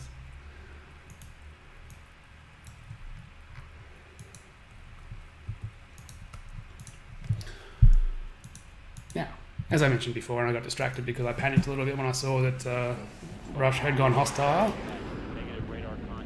I'm going to set up my weapons release authorization. Now, because this is such a big scenario, this is probably going to we've got heaps of stuff here. The stuff that matters is going to be, it all matters, but the most pertinent ones are going to be anti-air missiles and, air-to-air missiles and SAMs. So for all of these, I'm just actually not the IR ones. For any active radar homing missiles, I'm just going to reduce their maximum firing range. So I mentioned last week during the stream that that will give them a little bit of a better chance. Well, actually not a little, a significantly better chance of actually hitting their intended target, because if you're firing at maximum range and the target starts to evade, by the time the missile actually arrives at the target, then it's often out of energy. So it doesn't have any energy to start, performing counter-evading maneuvers to intercept the aircraft. Whereas if you allow probably an extra 25% inside of their range, so, start firing at 75% of maximum range, then you will have a lot more energy to intercept that aircraft when it starts to evade. So your probability of kill goes up significantly. Something that I've been sort of looking at doing in my own scenarios is randomizing this and doing that through a lure at the start of the scenario, so that the player doesn't know what the enemy's WRA are, because it's possible to sort of game this and figure out what the enemy is doing and then sort of manipulate the AI, but that's a lot harder to do when it's randomized on a per mission or per unit basis. And one of the ideas I had for randomizing that is to do it linked into pilot proficiency. So if I go ahead and do some YouTube tutorials on doing lure in command, I think that might be a subject that I'll cover. So Electrof, I did put the link to the sound mod. It's in the Google Drive link on the forum post. Certainly I'll double check that it's there. If it's not there, then I will update it and make sure it is after the stream.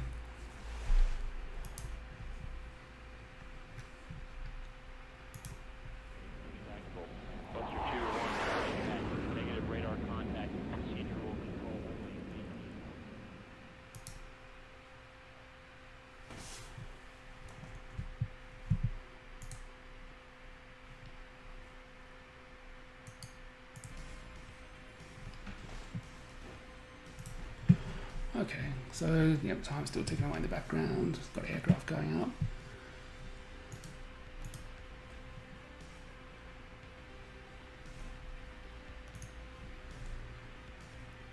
believe the ASRAM. I think the ASRAM is infrared. With infrared, I don't tend to reduce their range so much because they're already quite short ranged. And I find by the time you're slinging infrareds, you often just want to, even if the target isn't hit, as long as it is not trying to kill you, like it's evading, that's a good thing. So I tend to leave them at maximum range.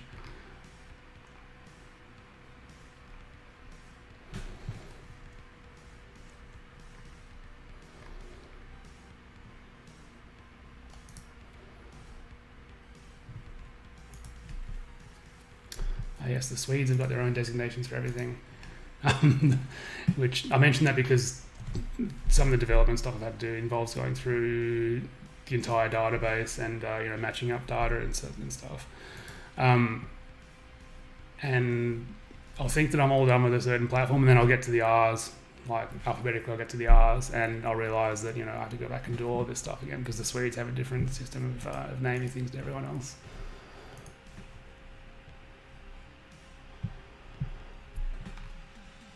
Okay, I'm happy with that for now. I'm not going to spend too much more time on that. But the WRA is really important especially for sort of large scale scenarios like this where I'm going to be a little bit more hands off than I would be otherwise. The WRA settings are really important to getting the AI to act in the way that I want them to act and to act appropriately while I'm sort of standing back and watching.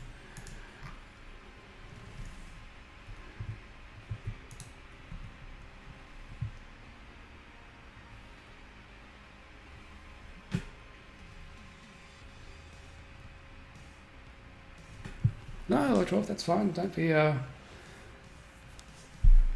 sorry. I'm really tired as well. I actually, after the stream last week, I actually hurt my back quite badly. So I've been on really strong painkillers all week. So I've been quite dopey. Today is probably the first time that I've not taken the painkiller, so I'm getting back to normal. But I've been a bit of a zombie all week, so certainly don't feel silly. I've missed heaps of things this week. Okay, so got some SAMs in the air. They're probably going to be targeted at these MiGs up here, which is run by the Ukrainians. Probably not too much to worry about. The Russian SAMs are pretty phenomenal. They're a big threat, particularly in this scenario that they're going to have massive ranges. Let's see if we can bring up their ranges. Show non-friendly. Okay, units. Let's get spaghetti there.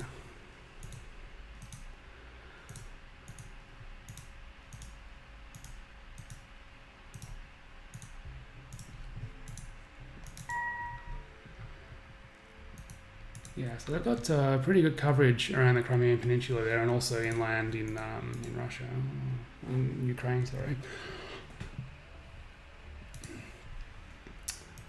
Now I'm not super familiar with the S300, S400 platforms, apart from the fact that they are really, really effective.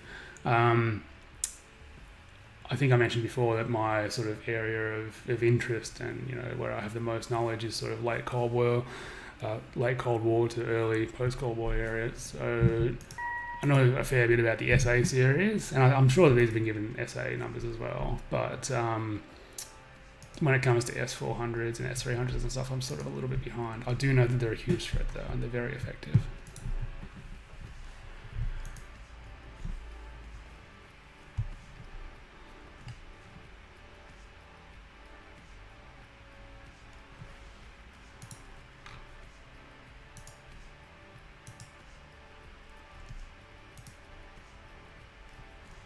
Bump up time compression a little bit. So this game speed button up here, this confuses a lot of people. A lot of people think that when it's red, it means that your game is running really slowly. Now, in this case, that's kind of true. But what it means is that the settings that you have at the moment are actually causing issues. Not causing issues, sorry, are the biggest drain on system resources. The settings that you've got activated at the moment are the ones that are known to sort of slow things down a little bit. So if I was to turn all of these off, this will go to orange, and if I was to turn all of these off, this will go to yellow. If I was to turn all of it off, it would go to green.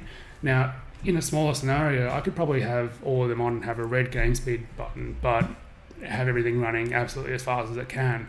So the game speed button isn't an indicator of, okay, your game's running slowly. It's just an indicator of the settings that you are using may be contributing to the game running slowly, if it is. Because this is a big scenario, it's 2,000 unit count. I'm just turning off stuff that I don't really need, and these things will help sort of speed up the game. I'll leave high fidelity mode on. I think it looks a lot smoother. Okay, so I've got some SAMs going. I think I might turn off the notifications for weapons contacts now. I just have to pay a little bit more attention to the message log, but we know that people are shooting now. We just need to keep an eye out for whether people are shooting at us or not. I'm also going to fill out those SSV strikes that I started before and got distracted with.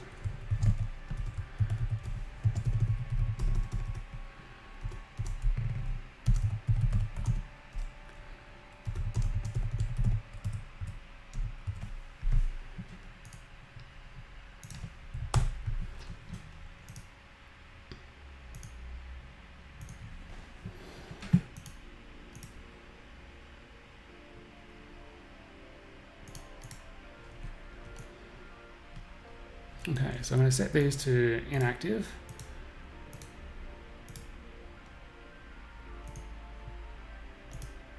And I'm going to assign those F-16s.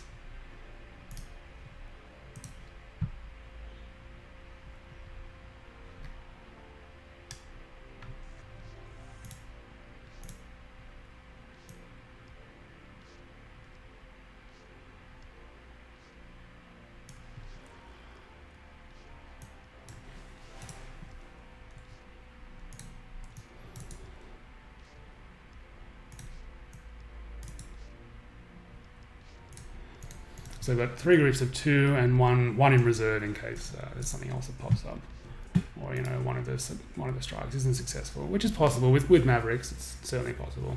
Mavericks are great at destroying tanks, but a ship can be significantly bigger than a tank, can be significantly more damage resistant in a way just through the sheer size of it. So you're not always going to get a guaranteed kill against a ship with a bunch of Mavericks.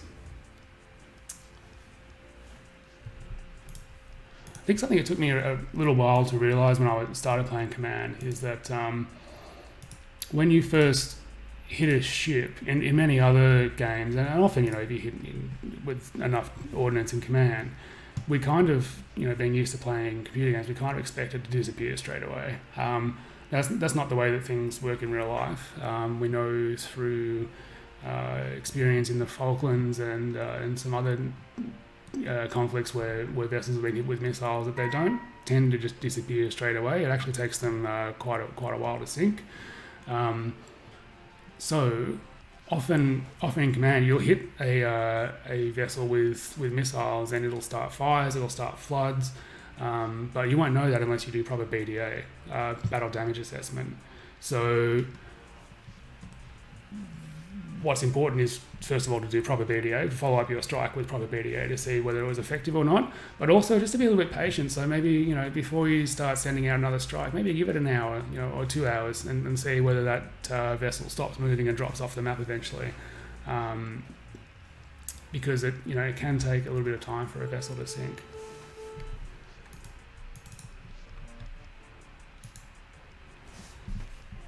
Okay, so there's a lot of activity going on up around here.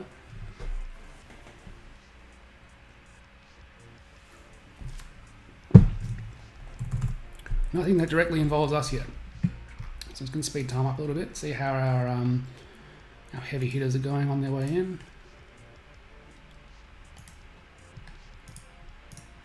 I believe the B2 doesn't fly during the day, but we'll make a special exception for this scenario because it's 10 a.m.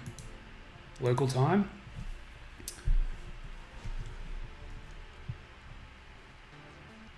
It's going to be very embarrassing if I lose the B2 on a live stream.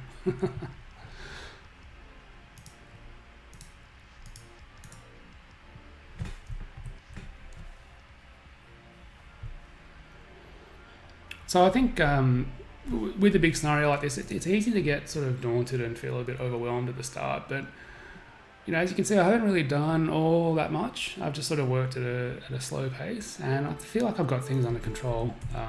Famous last words, because no doubt that I've said that. Now that I've said that, things will get out of control. But I feel like I've got things under control for the moment. I believe that that early on I said, I don't play big scenarios because I find them overwhelming. But yeah, I don't feel really overwhelmed at the moment. We'll wait and see when it comes to hostility starting, though, whether I start to feel a bit overwhelmed.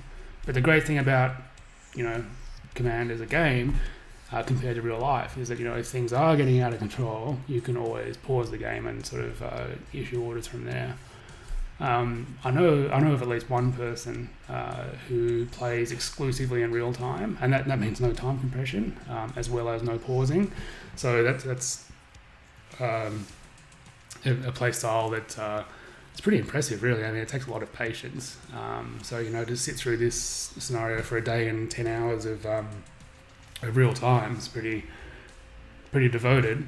But I guess the trade-off there is that you get the real experience of what it's like to do things for real, and you sort of gain a bit more appreciation of how long some things actually really do take in real life. And I guess there's probably also the a little bit more investment when you've put 6 real-time hours into a strike. That if it gets shot down all in one go, that's going to be a little bit more. You'll be a little bit more invested in that compared to whether you just put a minute into it with time compression.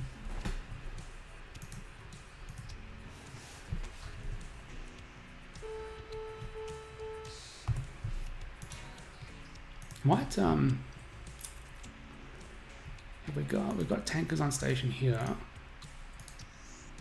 I think I'm going to put up some F-35s and just sort of snoop around a little bit. See what we can see with the F-35s.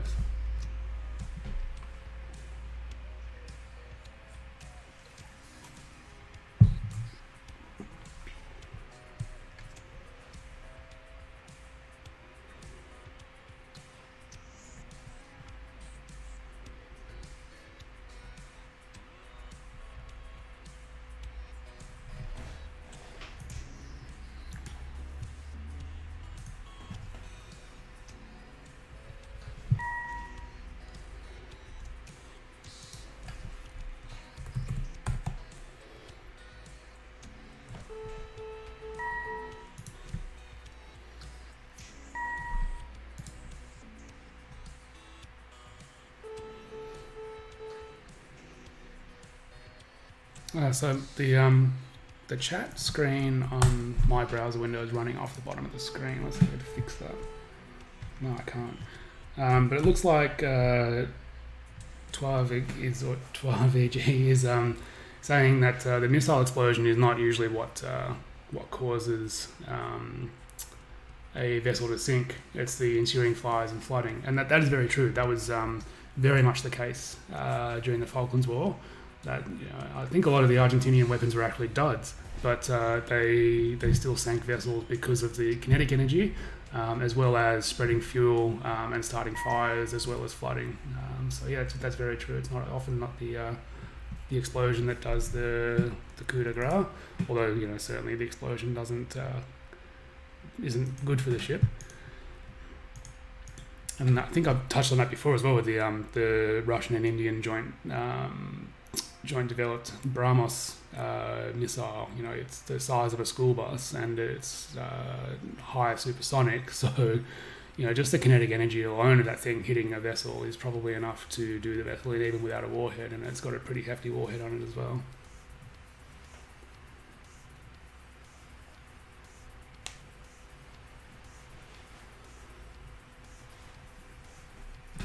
So 12EG is also brought up there that after the Falklands, a lot of navies took stock of damage control and sort of really focused on it. I know that when I went through recruit school in the Australian Navy, we focused on damage control, as probably every other Navy does. And it's just amazing that, you know, simple techniques like plugging holes with wooden wedges actually work really, really well. There's a simulator where, you know, they put you in a compartment and they start flooding it essentially, and you've got to use the damage control equipment to stem the flooding. It's actually really impressive how effective these things are. You know, like hammering a wooden wedge into a hole in the side of a ship. You wouldn't think that would do too much to water that's under quite high pressure, but it actually did a really good job in stemming the flooding. Thankfully, I've never been in a situation like that where I've had to do any real damage control on a ship. Although I've had a couple of fires on the ships that I've been on, but thankfully no one's ever been hurt or no serious damage done.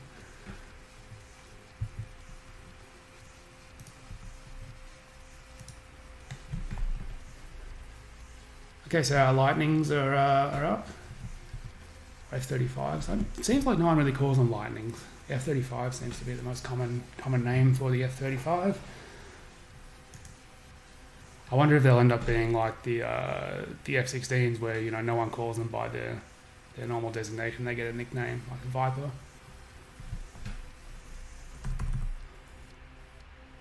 Or the A-10. The A-10 has a different name that is not Warthog.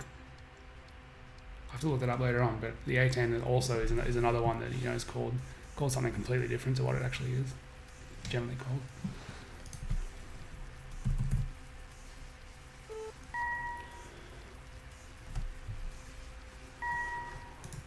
So there's a lot going on, but so far we're not directly involved. So I'm just going to increase time compression because I'm getting I'm quite keen to join the fray.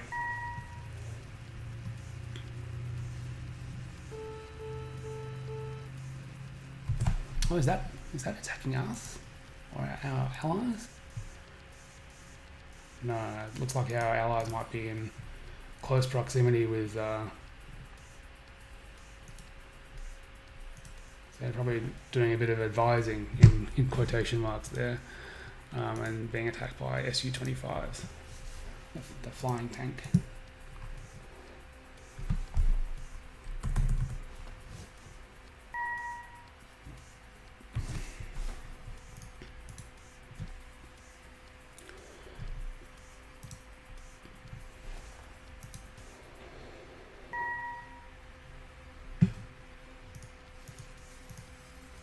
So this Russian surface group here is pretty powerful. It looks of things. It's got Admiral Grigorovich, which looks new. Let's see, what are we dealing with here?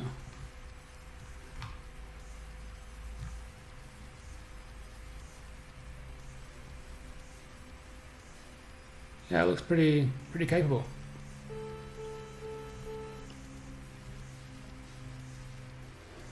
Very capable. I'm not coming up with... Okay, yeah.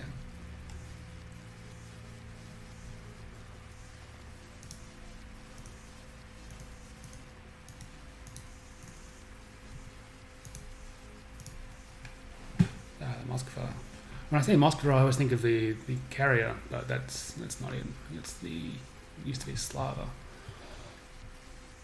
And the Slava was a cruiser, basically. Okay, so the Ukrainian army is taking quite a beating and they're asking for air cover. Unfortunately, we can't help you. Love to, but I would get in big trouble if I helped you in game terms. But I have a feeling that's going to change very soon. So we'll just zoom time compression up so we can get into some action. Hey, Moose. And yes, we've got hostiles, as mentioned. It's the A-10 Thunderbolt. So yeah, that's great. That's what I was thinking of before. But no one calls it that. It's always called a Warthog.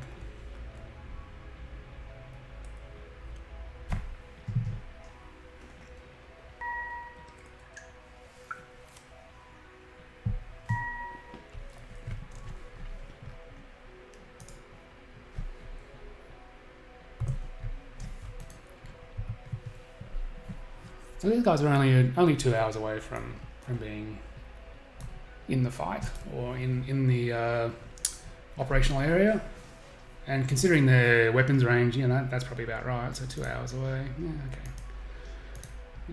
These are all going to be single unit airfields. Okay, so single unit airfields in command are airfields that basically are indestructible. So they've got a few benefits from scenario design point of view and a few disadvantages. The benefit basically is that you can have a airfield and it only takes up one active unit slot, which means that it's a lot easier on the computer. It's a lot easier on the computer to check that one unit for sensor calculations every cycle compared to checking, I don't know, let's find another one here that's got okay, let's try this here. No, be hard to find an example. Okay, your average airfield that is not a single unit airfield is anywhere between 30 and sort of 120 units. So for each of those units that's grouped together, every time that a sensor calculation is done, each one of those has to be evaluated. So that builds up when you're doing multiple pulses per second to do sensor calculations. That really does build up on processor time. So the benefit is that you don't have that with single unit airfields. The downside is that they are essentially indestructible, and that's also can be a good thing as well. So I know as a player that these are out of bounds, so I can't go and sort of attack them. I also know as well that my airfields down here are pretty much safe. They're not going to be attacked by the enemy.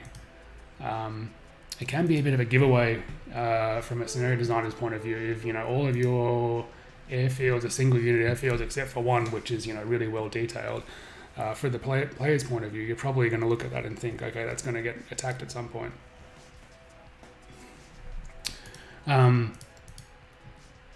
But single unit airfields are in general pretty good. Just a lot of people used to get confused. I think there's been some changes to the way the game handles it now that makes it a bit more obvious. But a lot of people used to get confused about, how do I destroy single unit airfields? And the short answer is you don't. They're not intended to be attacked. Okay, so we've got a bit more air activity going on here. There's some SU-27s, SU-24s active in the Black Sea. They're all sort of hanging around at loiter speed though, so I'm not too concerned about them at the moment.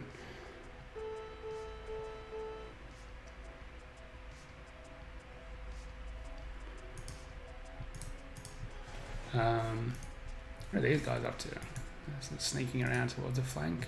Oh no, they've just completed some combat air support, some close air support by the looks of things, and they're headed home. Okay, so again, lots is going on, but nothing directly involving us, so we'll crank up time compression. I have a feeling things are heating up there.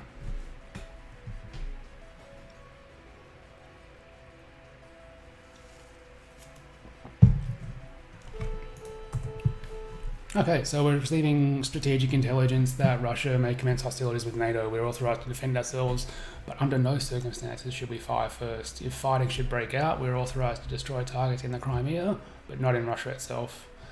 Sakyur considers that crippling the Black Sea Fleet's ability to operate freely is critical for future stability in the region, and that it should be a priority. Okay, all right.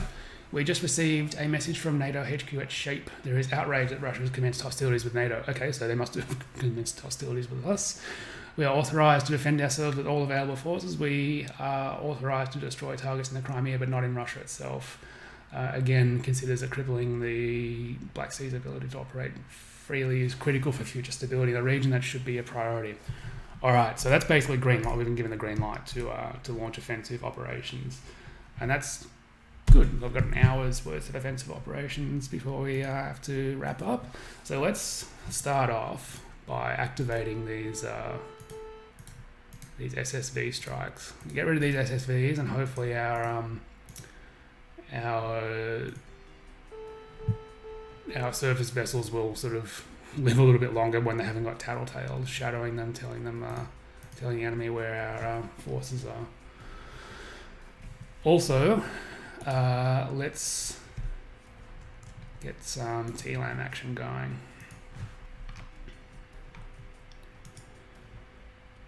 Got a couple of air bases here.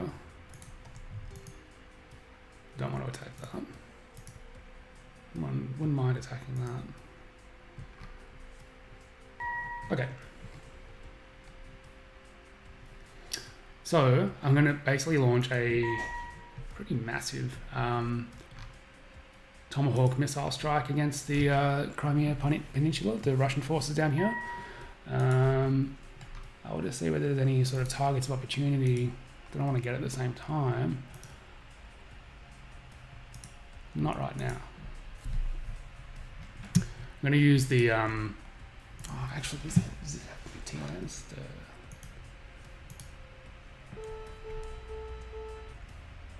Okay, so the Sullivans, DDG 68, the Sullivans, has some TLAMs, so I'm going to assign that to the high priority targets, which are going to be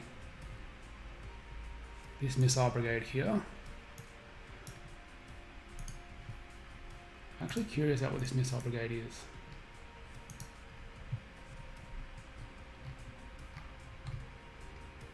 Oh yeah, definitely. That definitely requires some attention. I was thinking it was probably going to be a SAM site, but it's not. It's a surface-to-surface missile site. So let's give that. How many damage points has it got? Oops.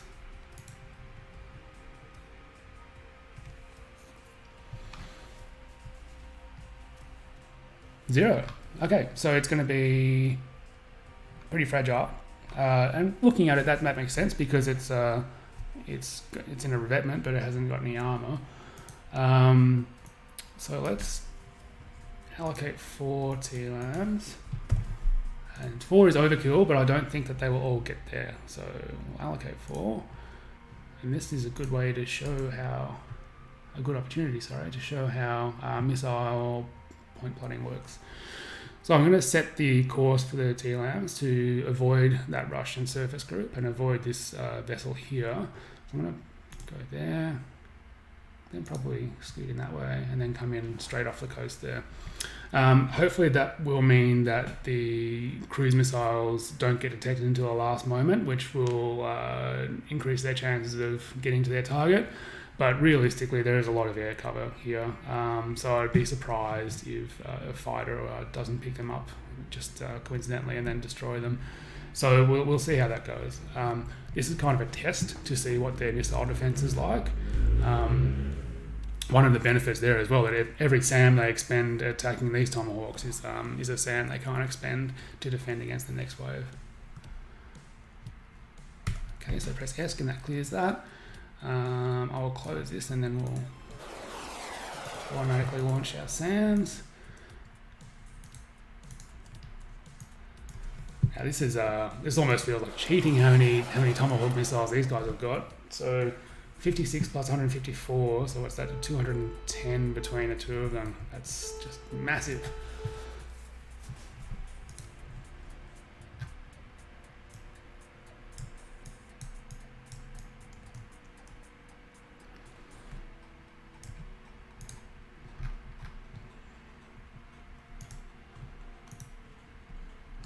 So I'm just removing from the target list the stuff that I know that I can't attack with TLAMs, and the stuff I don't really want to attack with TLAMs, like the runways.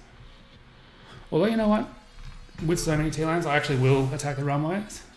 Usually I would not attack them because you're not going to damage them that much.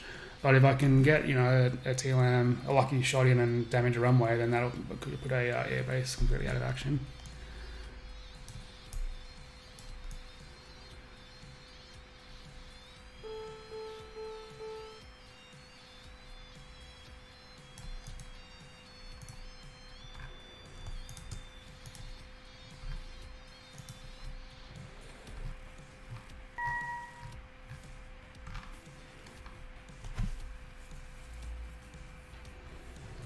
Okay, there's nothing there that's standing out as being really heavily armoured or a bunker or anything like that.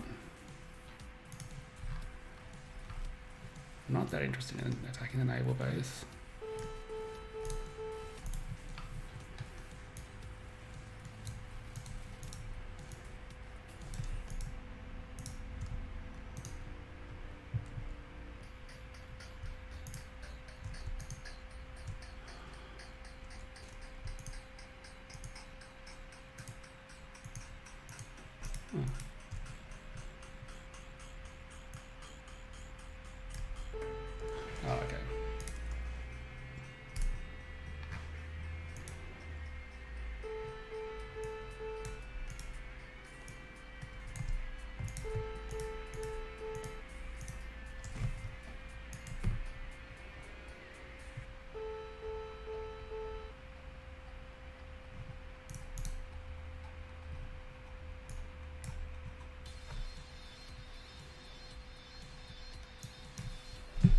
That's going to take a moment.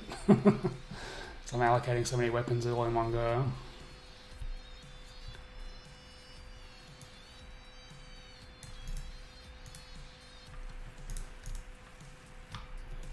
That's probably not the most effective way to do it. So what I'm going to do is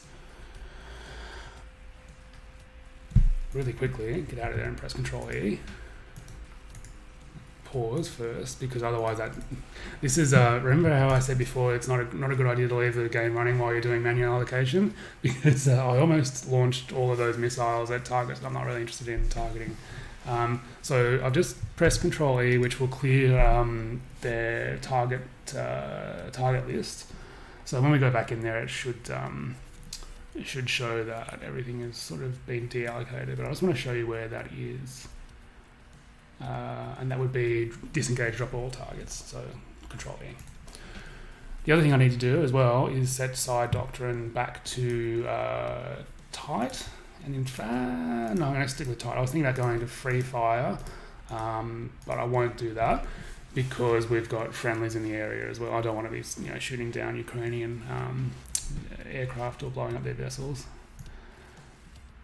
So far we've been holding fire, but now the gloves are off. So.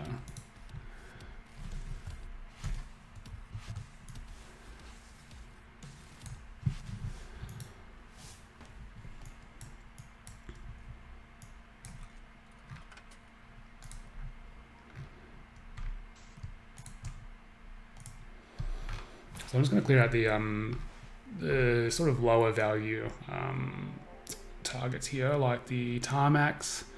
Ammo pads are pretty good, pretty juicy targets usually. Avgas doesn't really make a difference, same as control towers. Runway access points, unless you get them all, they're not that great as targets. If it's a airbase that's only got one or two, then fantastic, but if it's got 7 or 8, you may as well just focus on getting the aircraft.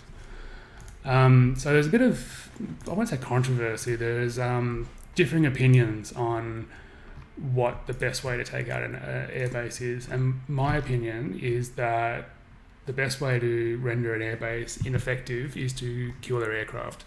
If you destroy ammo dumps, if you destroy fuel tanks or runways, all of those things can be sort of repaired to a greater or lesser extent, but if you get rid of the aircraft, then they are not coming back. So, if you knock a runway out, then you can expect that if its scenario is 24 hours or longer, that runway will get repaired and it'll be back in action at a certain point. But if you get rid of the aircraft, then that aircraft is not coming back, it's removed as a threat. Also, your options for destroying aircraft are a lot wider. So runways can only be targeted by pretty heavy-duty weaponry, whereas your aircraft that are on the runway can actually be strafed even with guns. Naval gunfire is actually pretty good at attacking aircraft if you can get within range. So yeah, you've got a lot more options there, and that's one of the reasons why I think attacking the aircraft rather than going for the infrastructure alone is a better way of doing things.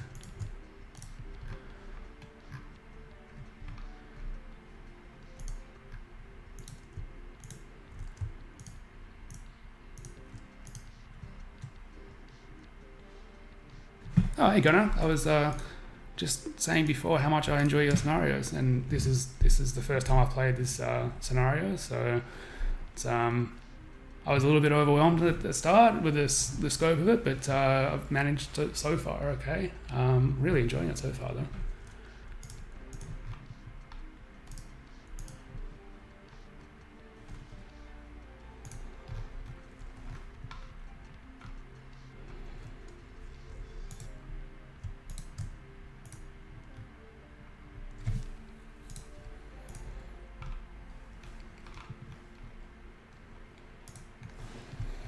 So I understand this is probably not the most riveting viewing, but once I've got these Tomahawks launched, then we can go and do something a little bit more probably entertaining to watch, so maybe some air combat, do an offensive air sweep.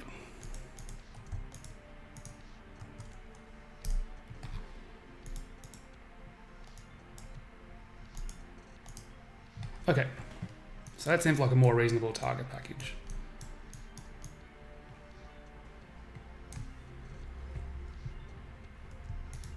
There is something there that doesn't like. Okay, so we'll just go for here. Now it's too deep to launch. That's fine. I'll take care of that in a moment. Yeah.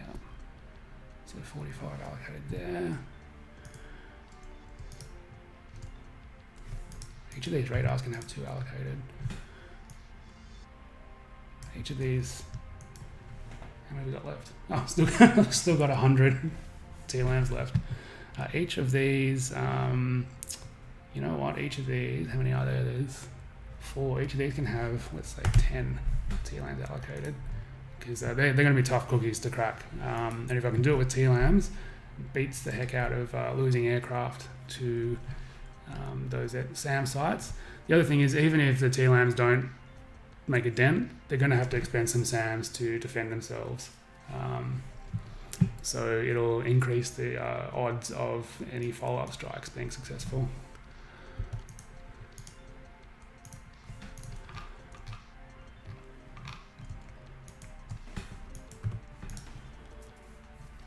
This submarine is amazing. I feel like I'm cheating using so many TLAMs, but I think, you know, considering how effective their defenses are, it's going to be a little bit more even than that, because a lot of these aren't going to get through. Okay, so that's one round of TLAMs. Let's give these a little bit more love from the TLAMs off the USS Laboon.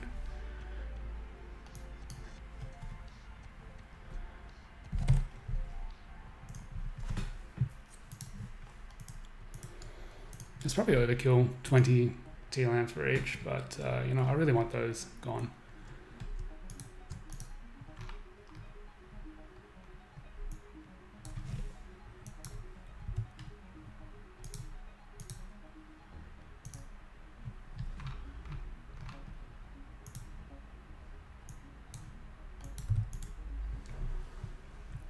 Okay, so lots and lots of TLAMs about to get launched. We'll bring our submarine up to launch depth, which is shallow. It's actually going to be a little bit less than shallow. It's a little bit more or less. I think launch depth basically is 150 feet. So you may have noticed that I didn't plot out courses for all of the 200 odd TLAMs I launched. They would need to be done individually, and I think I probably bored you enough just allocating them all. So for a stream, I'm not going to do that. I've certainly in the past when I played on my own for large TLAM strikes, I have sat down and plotted them all out, but I don't think anyone wants to sit here and watch me do that for the next 15-20 minutes. So I just omitted that. The game will do a pretty good job of randomizing essentially the TLAM sort of paths, so that they will all come from different directions as far as possible. Where's that guy? Oh, okay. I see. Okay, so that's some SAMs being launched there. I have a feeling that we might be losing our OECM platform shortly.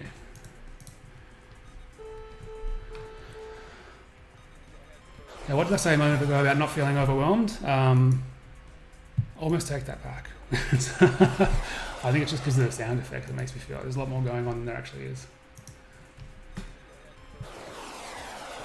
Yeah, it must be that, because looking at it, there's actually not that much more going on than there was a moment ago. So that's probably a ballistic missile. That's probably a ballistic missile. I was thinking that they were aimed at our compass call there, but they're not, which is good news. I mean, the bad news is that they're ballistic missiles.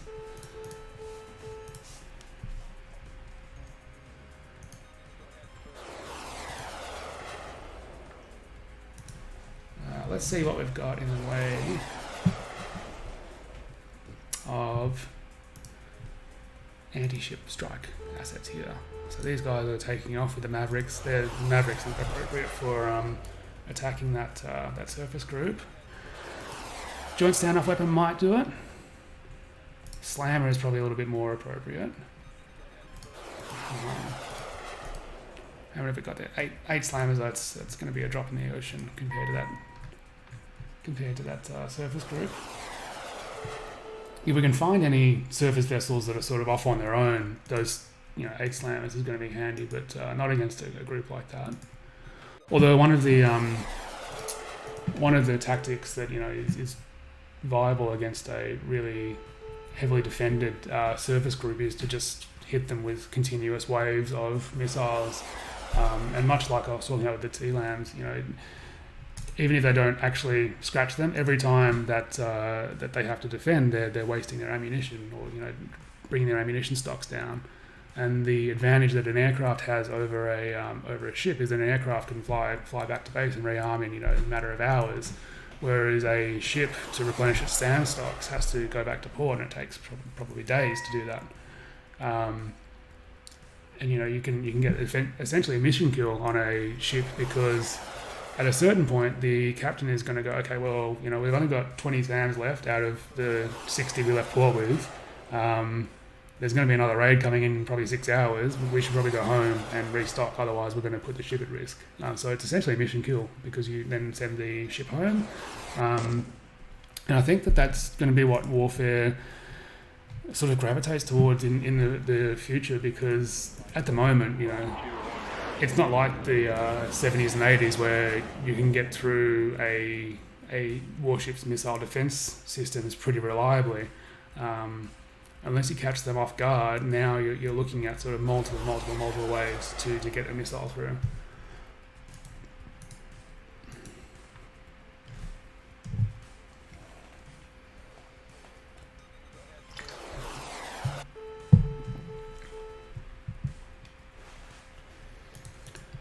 Yes, that's a good idea, Gunnar. That's a very good idea. Is to escort the T-LAMs in with a AAW and suppression of enemy air defences escort.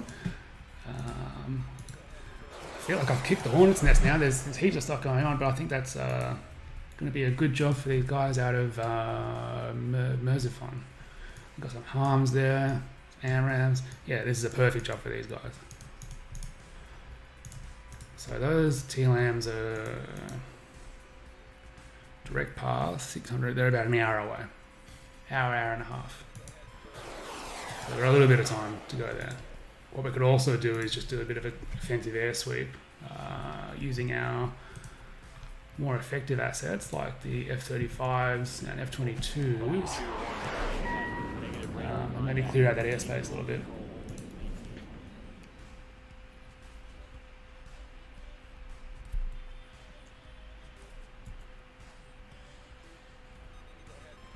Oh, the sounds may be off. Is it anyone else not hearing the sound effects?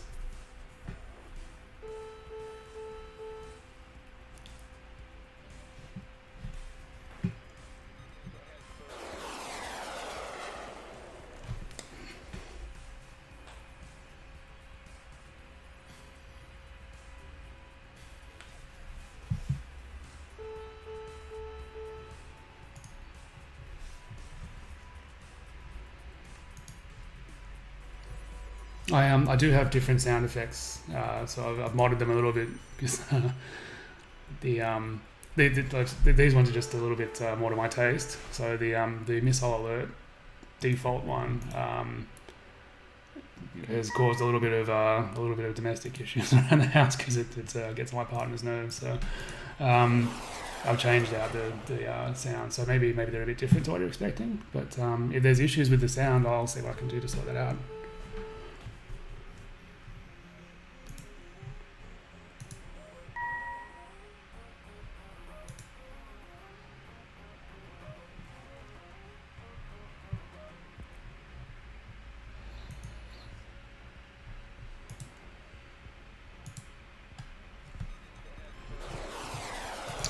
It's starting to look pretty cluttered, so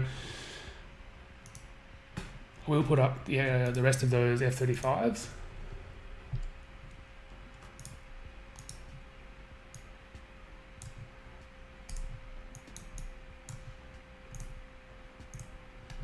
Also, we've got some F-15s here as well. Oh, and Growlers. Yeah, I'm gonna use the Growlers and probably the F-15s. I'm gonna hold them back for the moment, and they can come in with the TLAMs and possibly just around the time that our heavy hitters in the form of the bombers up here sort of arrive in theatre.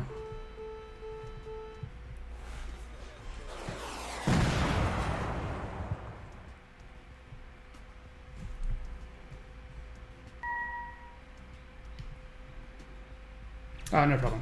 I'm glad that it's working though.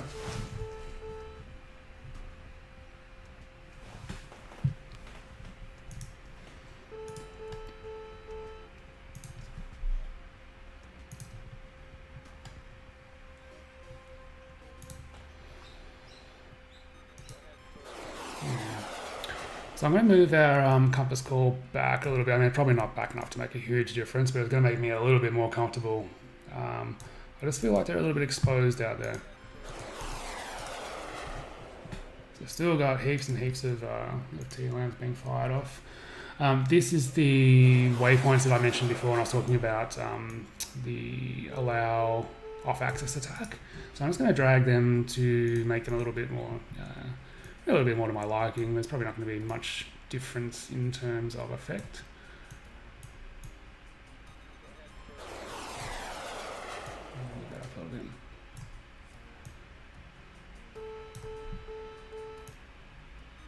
Do a low flyby on the Romanian, I think it is.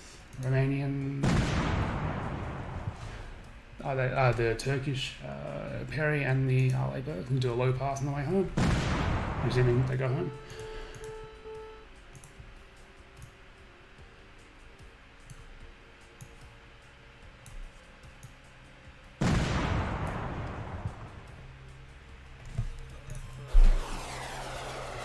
Okay, so we're starting to get units destroyed. So okay, they're that must have been where those ballistic missiles were headed. We got anything? Yeah.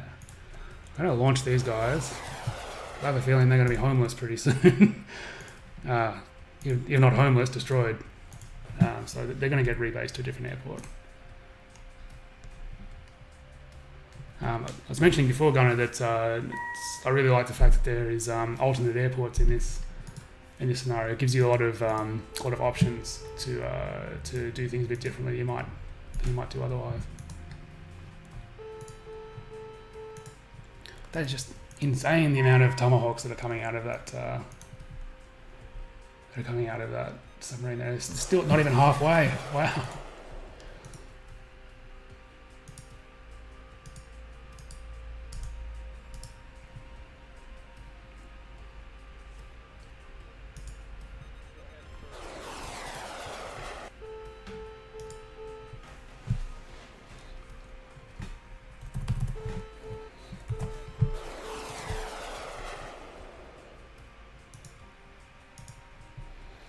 Okay, so the screen's starting to get a little bit cluttered now, so I'm just going to do a few things to sort that out.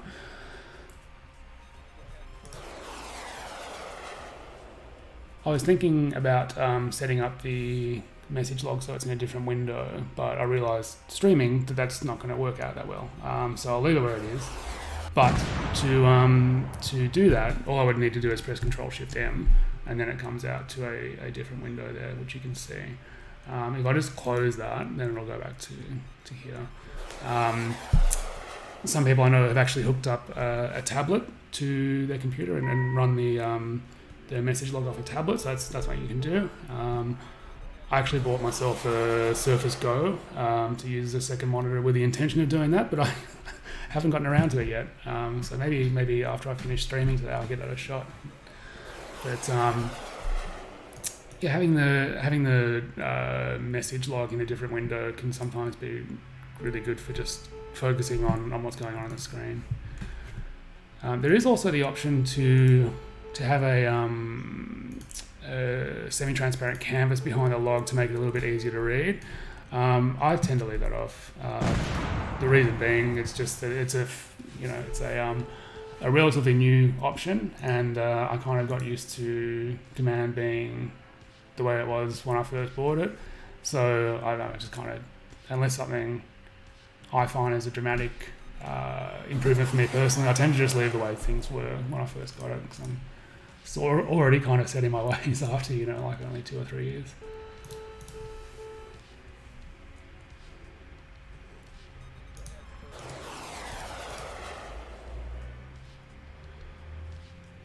Okay, so our ELINT guy is he's on his merry way doing his ELINT track. He's got 9 hours and nearly 10 hours worth of flight time left in him.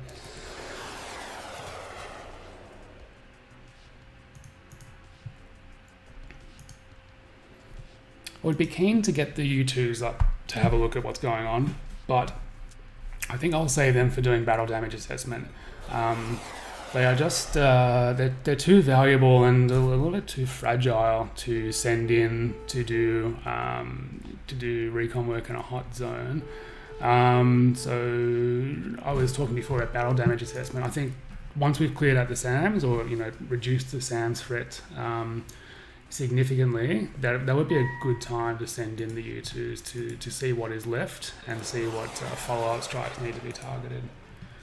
I was actually reading an article about how the U2s and SR-71s would be used in the event of a nuclear war, and apparently the plan was to have them do basically battle damage assessment and target follow-up strikes after the initial wave of PSYOP strikes. So it'd be pretty grim job going to go and see the effects of nuclear weapons after the world's gone to thermonuclear war.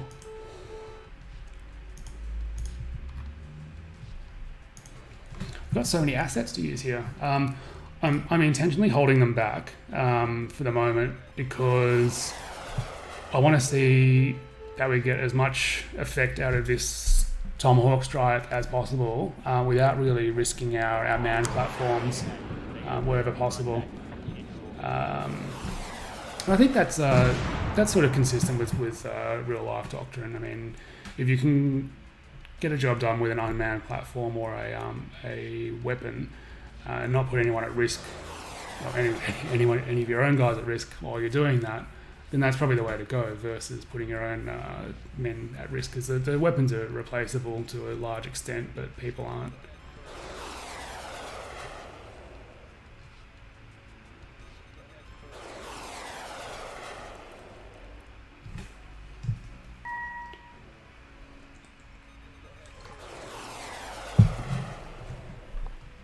So we've got some surface-to-surface missiles being traded here. I wonder what kind of weapon that is. 50,000 feet, 1,600 knots. So high and really fast.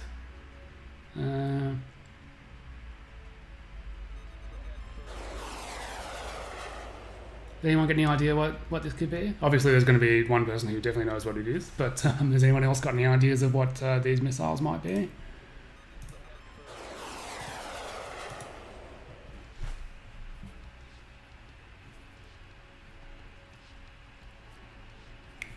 Let's see, Don Tiramisu's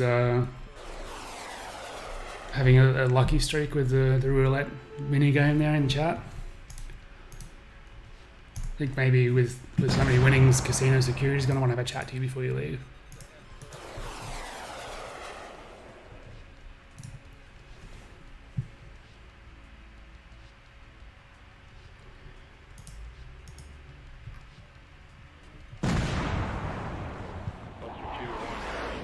Negative radar contact, procedural control only.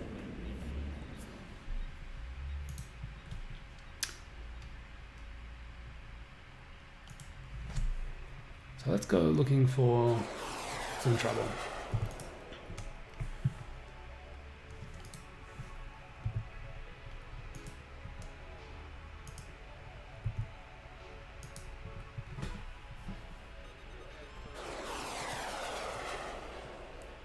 Is that Aegis ashore? That's pretty cool.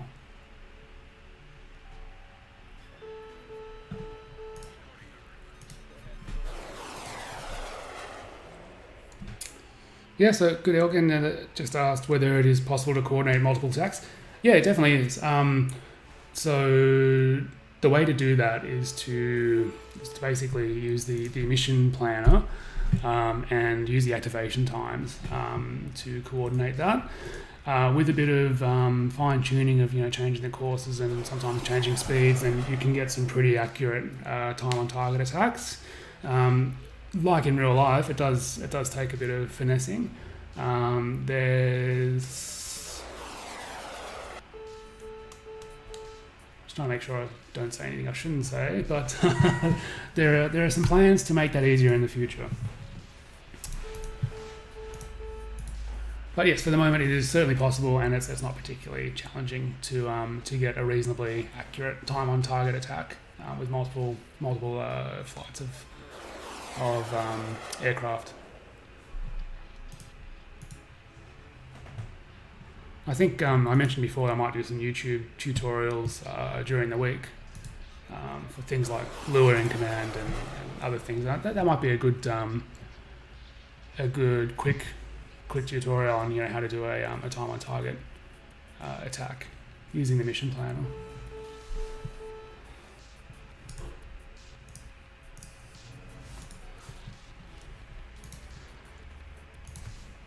Almost forgot that the F-35 is super cruising, so I can basically put it up to military speed, and it's going to start moving at supersonic speeds, but not use nearly as much fuel as an aircraft would at afterburner.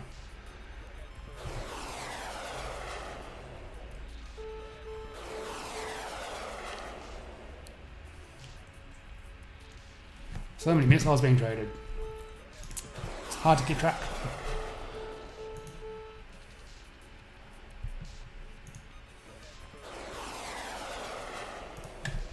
Okay, so our F-16s coming out of Dachau are up. They will actually be a perfect candidate to go and attack this missile here, which I'm not really sure if that's going to be. Let's see where that's headed. It's on a course of 292. So it's probably headed for that radar there. Okay. So our flight, I've just pressed F1 to get it to engage. I'll turn on the radar just so they can find things a little bit easier. I think that's the technical term.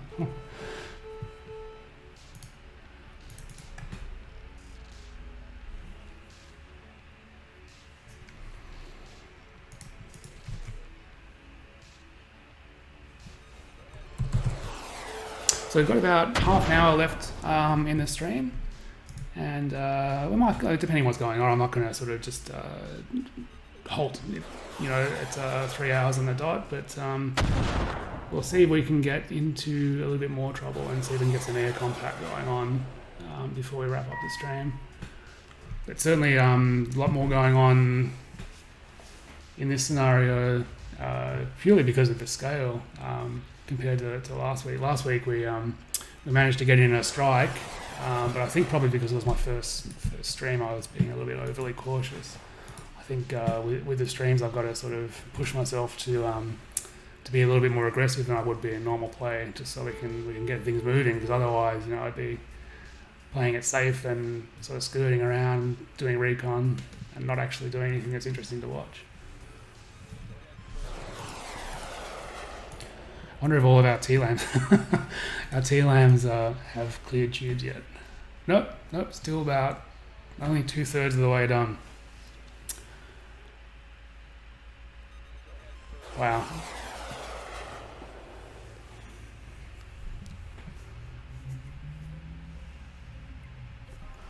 So P500 or P1000, let's have a look at the database entries for them.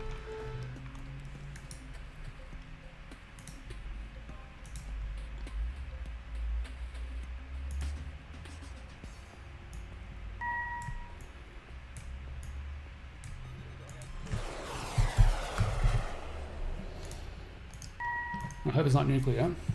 That's probably not going to be nuclear though. If it is, it'll be a short scenario. 50,000 coming in at a speed of 1,600.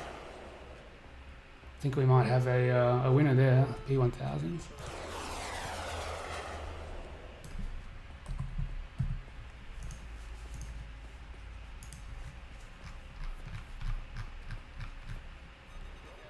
Yeah, they're going to be P1000s. They fit the profile of P1000s.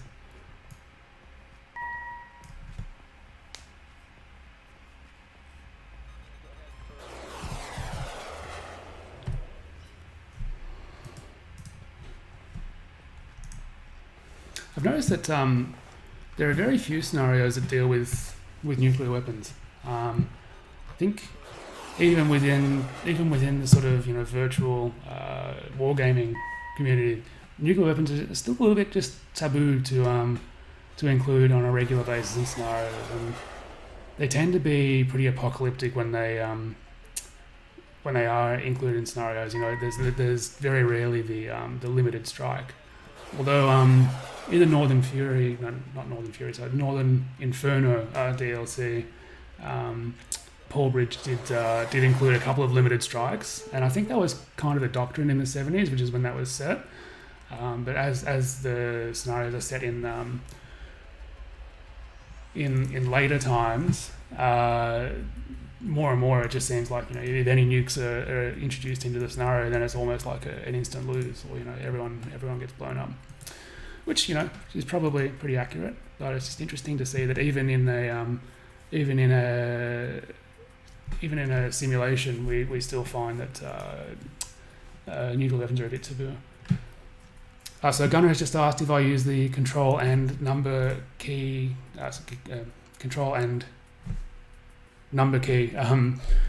combination to get around the map. And actually, no, I don't. I've used that a couple of times in the past, and it is handy, but I tend to just sort of click around on the map. Is it something that you use quite a bit, Gunner? So while I'm waiting for a response, I'm just going to pop up some F-15s. So the Ukrainians have asked for a bit of air cover over Crimea and over Ukraine, and probably around here. So I'm going to oblige and go ahead and do that, because it gives us something to do.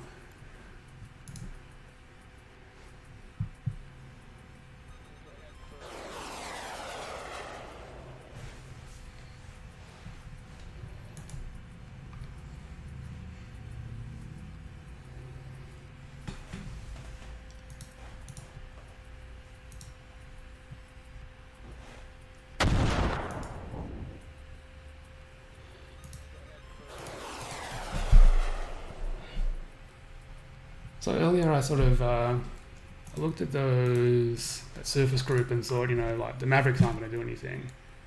I should get something more effective in, and then kind of just got distracted and didn't do anything about it. So let's see what assets we've got to take care of that surface group.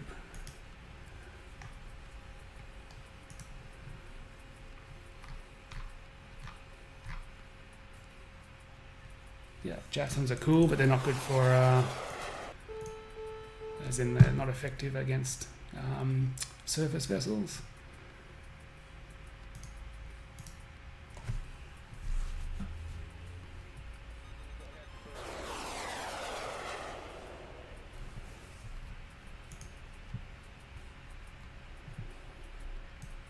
It's funny, there's something I find really cool about cluster bombs. Not in real life. In real life, they're pretty abhorrent weapons. But in flight sims and in simulation games, they just seem like kind of cool weapons. It's just such a shame that none of these weapons are really pleasant things to deal with in real life. But cluster weapons and mines in particular are long-lasting and pretty nasty effects on people.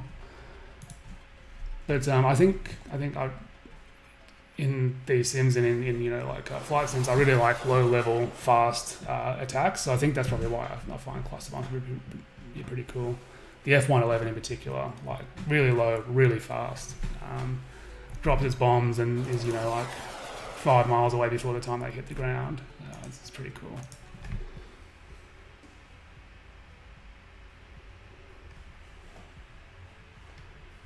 All right, let's find some Wow, there's so many TLADs.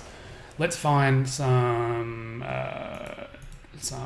naval strike assets to go after that surface group, because that was in the briefing. In the update message, that was pretty heavily emphasised that Sakura wants that Black Sea fleet cleared out. So let's see if we can oblige and do that. Oh, that's a bit better. Let's see what's going on now.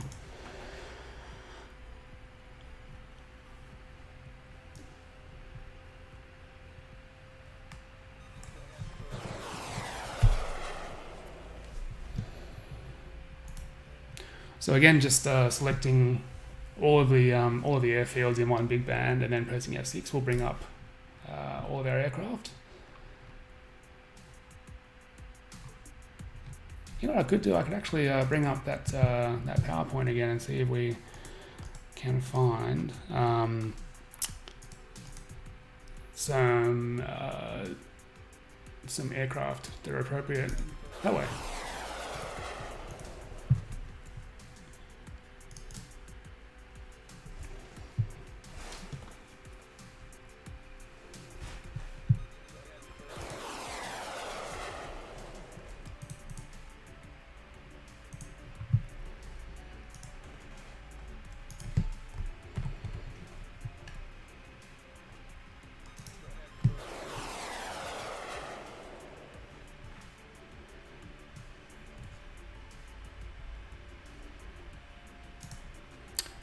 So, Gunnar, you may be interested to see that I actually sort of did a quick PowerPoint to elaborate on your briefing, and just sort of listed the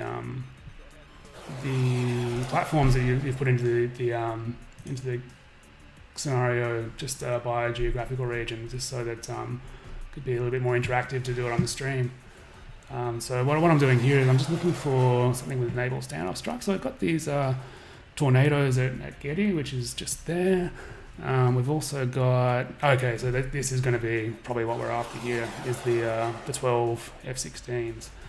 Although the way that I did this is that I only got their loadouts, so they've probably got just Mavericks or something, in large enough numbers with SEED and OECM, that might just work. Land only standoff strike.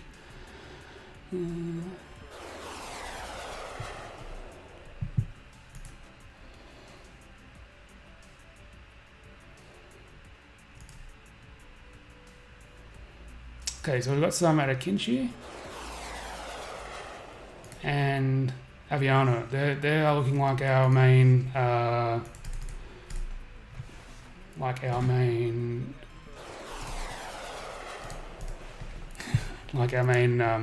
strike platforms for naval matters. So let's see what we can rustle up there.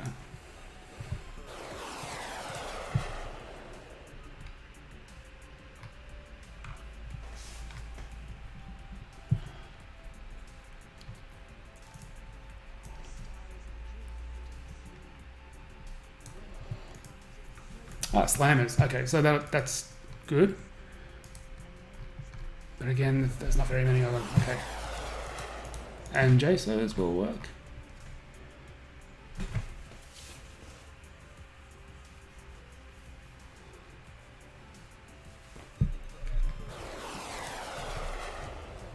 Mavericks. Okay.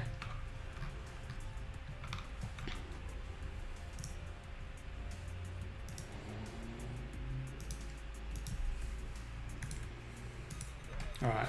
First, I'm gonna see if we can intercept these vampires.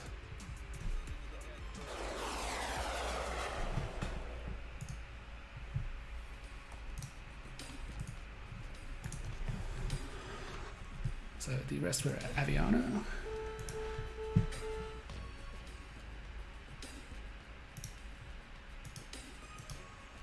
And yeah, they were Mavericks. Okay.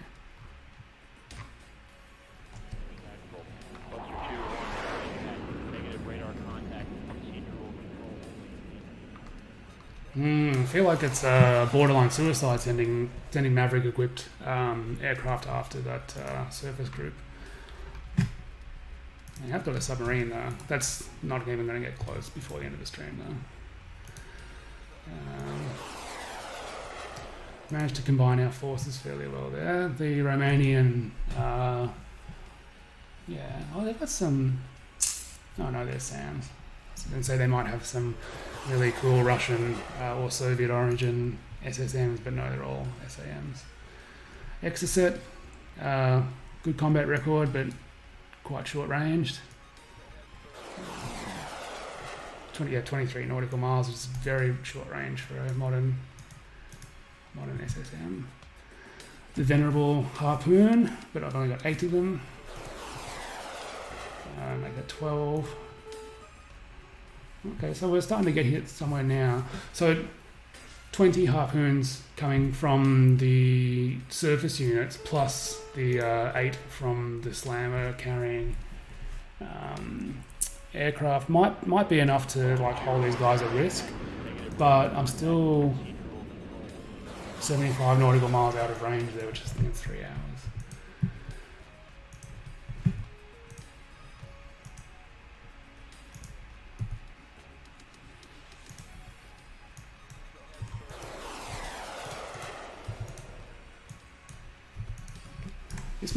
This might even carry over into next week. We'll see.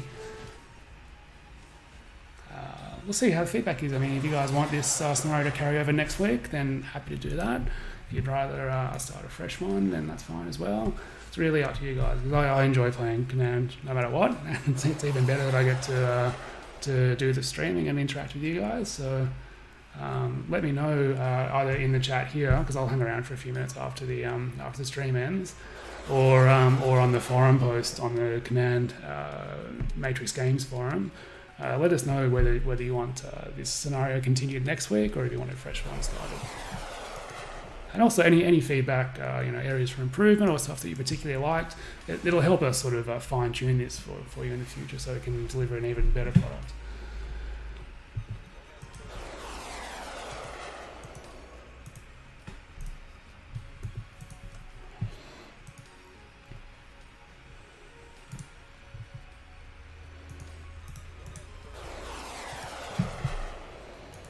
Looks like another surface group there.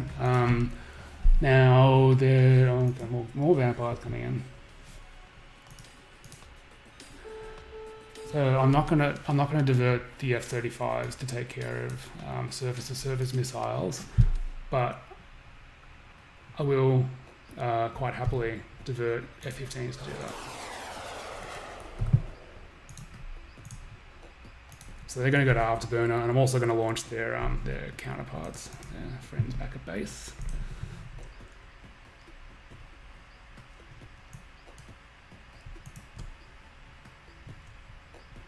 I'm going to hold the Raptors back for a squadron-sized strike, using their own counterparts as escorts.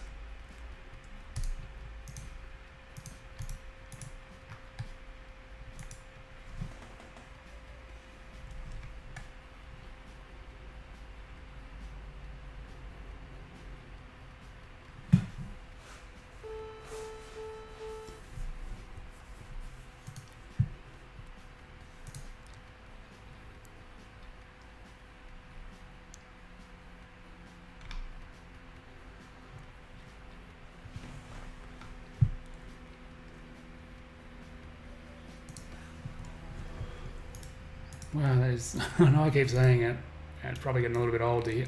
Oh, you can read. That is really cool. So obviously these are pretty new TLAMs. I think I've mentioned a few times now that I usually play scenarios that are set in older times, or more in the past. It looks like you can reprogram these TLAMs on the fly, so change their course while they're actually flying towards their target, and that is really cool. Oh wow, that's great.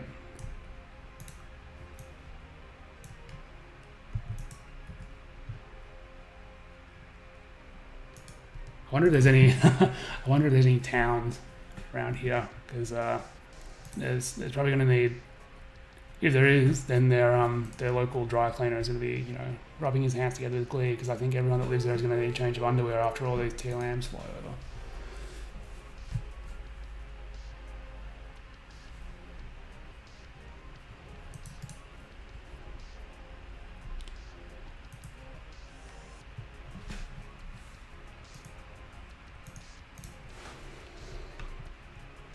Yeah, I really want to use these F-35s against the air targets, but I don't know. I don't feel like great about leaving the Romanian Navy to get kiboshed by the incoming SSM. So I guess I'm going to have to use the F-35s to defend them. It's a bit of a shame, but the great thing about quick turnaround is that you get a quick turnaround. So they return to base, and then they can be back up in the air in 45 minutes after landing. Less even, I think it's 30 minutes. And then we'll do a offensive air sweep with the F-15, the Eagles running out of there.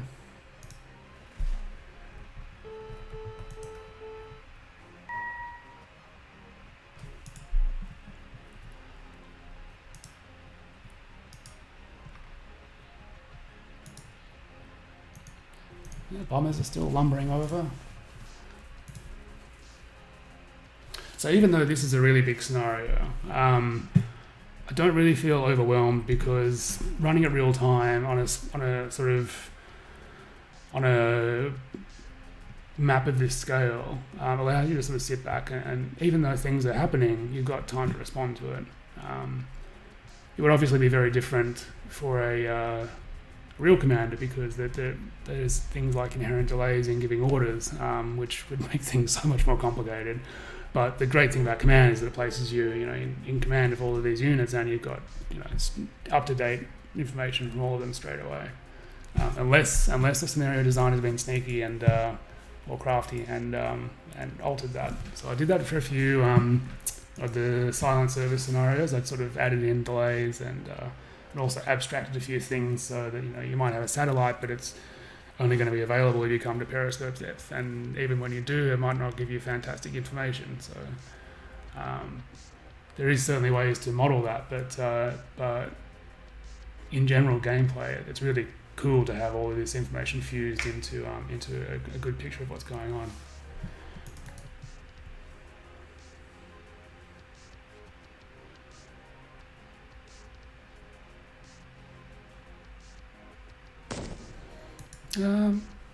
So MD Rocks has just asked, is there any way to prevent the info box from smearing around the screen when undocked, not at the bottom?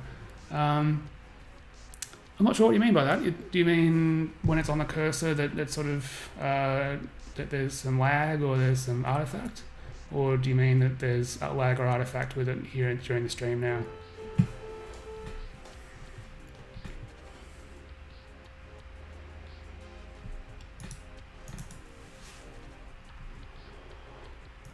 Okay, let's, how far away are they? Still quite a long way away. The scale of this map is throwing me off a little bit because, like I keep saying, I'm used to smaller scenarios. So, I'm looking at these and thinking, they should be within range, but they're still, like 90 nautical miles away. Which makes me wonder whether our F-15 friends will be in range to assist before these missiles. Oh, they're turning. Okay, so maybe it is not the Romanian Navy that's going to get hit hard. Maybe it is the other NATO assets down here. So when the AI fires missiles, they do the same technique that I did before, in that they will automatically disperse along different angles of axes of attack. So that's actually been really effective here, in that it's actually almost caused me to unmask my F-35s by radiating to get a decent AMRAAM hit. Thankfully, I realised, I noticed that they are now turning, so I'm not doing that. But yeah, the off-angle attack can be really, really effective. And that's, you know, an AI against a human player. And usually, I mean, we have a little bit of an advantage in that we've sometimes got a bit of a advantage in that, you know, we're more flexible in our thinking and able to adapt quickly. But that's pretty cool. It's always nice when the AI of a game tricks you, unless it's doing it all the time, and then it can be incredibly frustrating. But it's nice when you get a little surprise like that.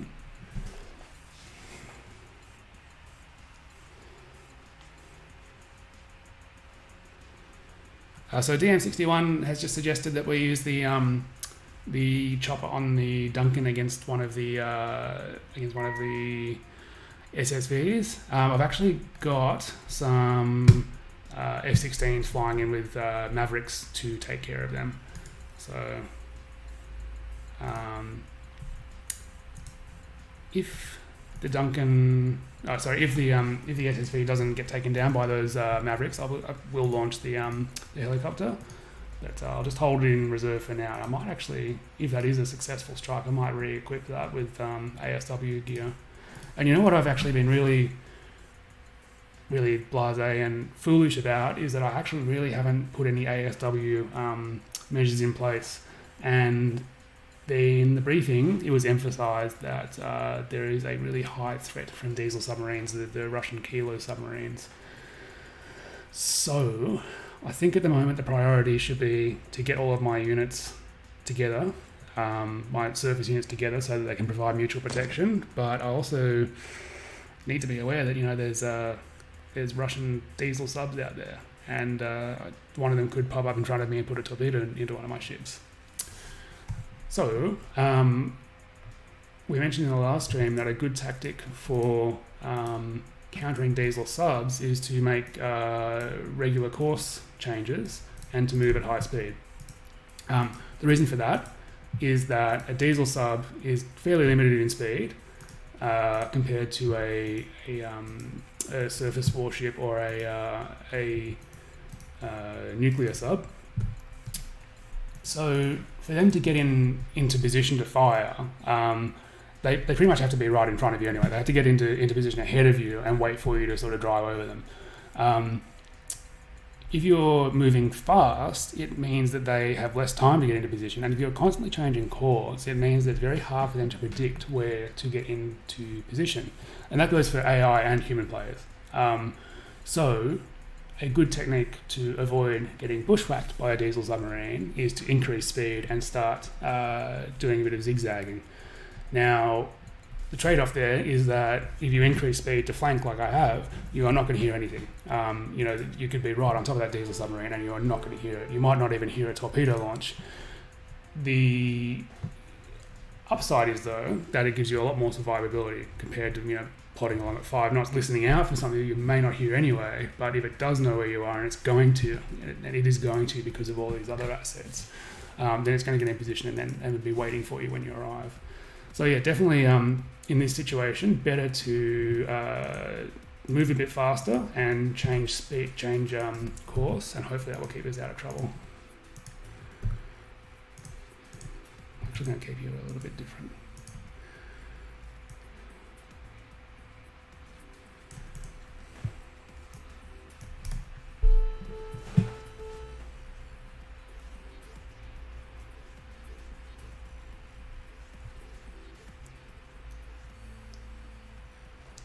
Oh, I'm glad you're in. I'm glad you guys are enjoying the stream. I'm enjoying doing it.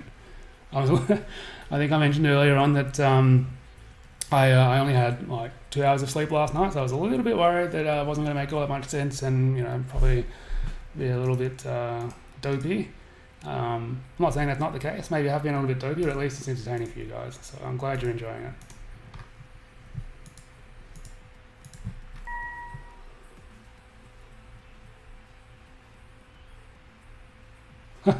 No, that's not legal in my country. So the military does use amphetamines for pilots. Although they did when I was in the military. I think they might have stopped it now. But they used to authorise amphetamine for staying awake during long flights, and they used to authorise other tablets for sort of getting to sleep after long flights as well. They're available on prescription, but basically it's not legal here apart from those indications. There are other medications that are pretty prevalent in the military and emergency services, like modafinil, and that has a lot less side effects. But the pool of data that we have on that is very, very small. So, it's only been around for a couple of years. We might find out later on that it gives you, if you use it for too long, it turns you into a purple people eater or something like that. So, yeah. I think considering that I'm just doing a bit of streaming today, I think the best solution for me is just to have sleep afterwards. It's usually the best way to go about things, is to go the natural option.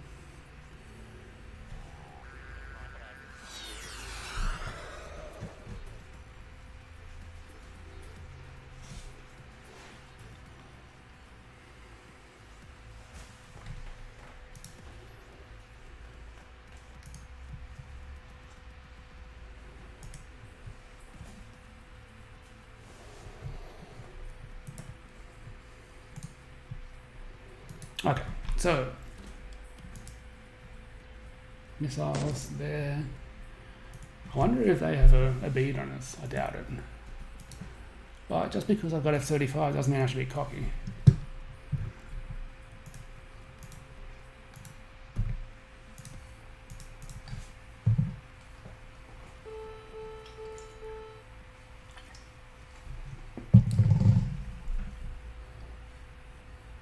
So it's starting to, again, I was about to say, we're starting to come into range, but again, the scale of this scenario is throwing me off, so we're still, 5-10 minutes out of being in range. Got the F-15s flying in to back us up. Now they're C model F-15s, so they don't have the conformal fuel tanks. One of the new additions I made to the database recently is the F-18 Super Hornet Block 3. A few people have been asking for them for a while, so it was good to finally be able to add them. And man, I didn't realise how amazing they were until I started researching them. They really sort of address all of the shortcomings of the F-18. So the range shortcoming that's been an issue for so long is addressed by the conformal fuel tanks, and it gives them something like, I think, an extra 25 to 30% range without any real trade-off. So yeah, the Block 3 Super Hornet is actually pretty cool, as well as the shaping that's been applied to it. It reduces its radar cross section, and it now has a IRST is a formal organic component. So pretty cool. And that came out in database update 4.7.6, so not too long ago. That wasn't a huge update, and the reason that it was a little bit smaller than a lot of the rest is that we pushed it out quickly in order to improve the way that active radar missiles are managed. And I think the last stream was a really good example of how that is a lot more effective and realistic now compared to the way that things used to work. So you're not able to just sort of sling AMRAAMs at targets because your AWACS has picked them up, unless that's actually possible in real life. Now, this actually might work here because the US Air Force has a lot of platforms with cooperative engagement capability. But in the last scenario with the Japanese Self-Defense Force, they didn't have that capability, and they had to rely on the radars from the platforms themselves to get a weapons grade contact before they open fire. And as we saw in the last stream, a lot of shots missed because the guiding platform would have to turn away to evade, and then that resulted in their missiles missing. So that never used to happen. You have active radar missiles having a huge advantage over semi-active radar missiles because of that, and now that's been addressed, and it's much more realistic.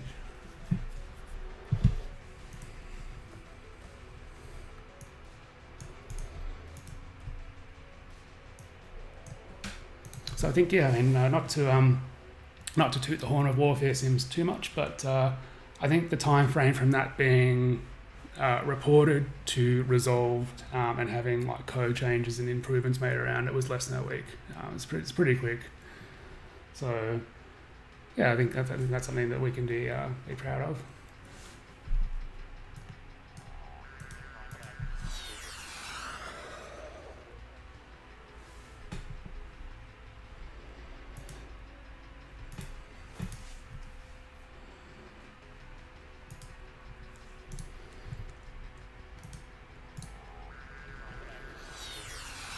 So that's our Mavericks being fired off.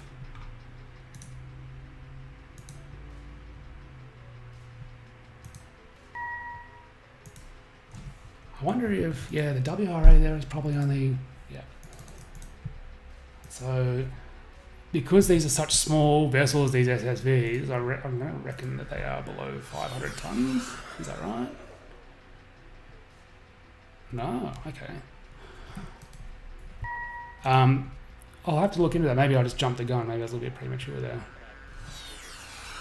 What I was thinking is that possibly the aircraft are not firing all of their missiles off because it's a small vessel and the WRA settings maybe weren't accommodating to them.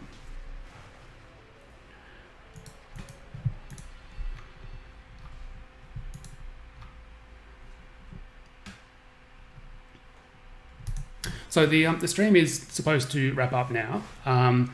However, there is a massive raid inbound, and I did say that I was going to get you guys some pretty hefty air action before we wrap things up. So we'll keep going for a little while. I'm probably going to have to put a firm cap on it in the next half hour or so, but let's see if we can get some large-scale air combat going there.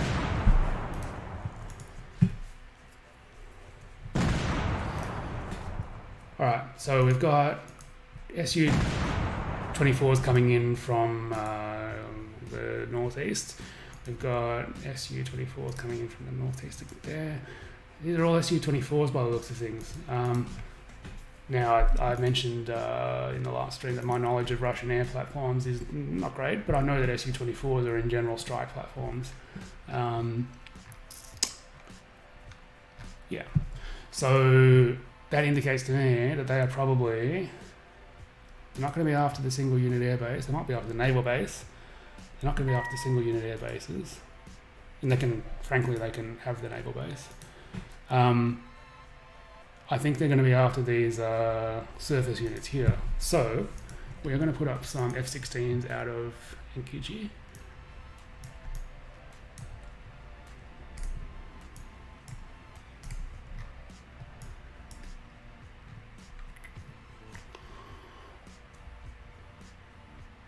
I might make a token strike against that surface group as well while I'm at it. So the reason I'm choosing to do that now is that I'm sort of going through a bit of saturation with air defences. So if I'm just sending out, like 6 aircraft at a time to attack that surface group, then all of these fighter aircraft can react against those 6 aircraft.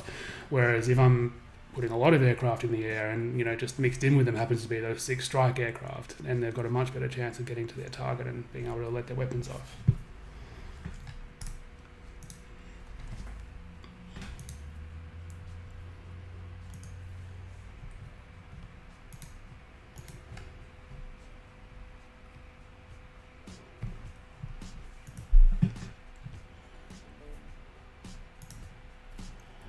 Okay, so we're in range now. These are Su-24s, so I'm not particularly worried about them having a good bead on us.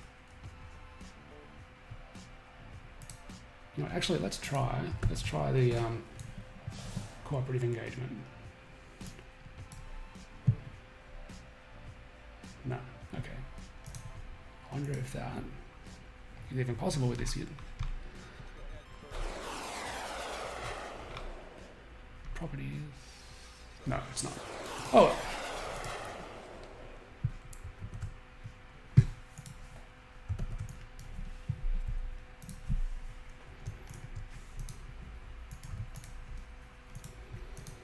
Feels like kind of a waste of AMRAAMs. Oh, not AMRAAMs. Feels like kind of a waste the lightnings engaging these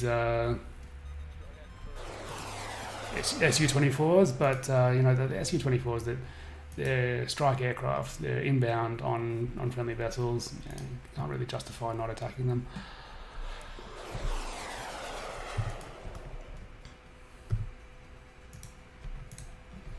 So something the game takes into account as well is that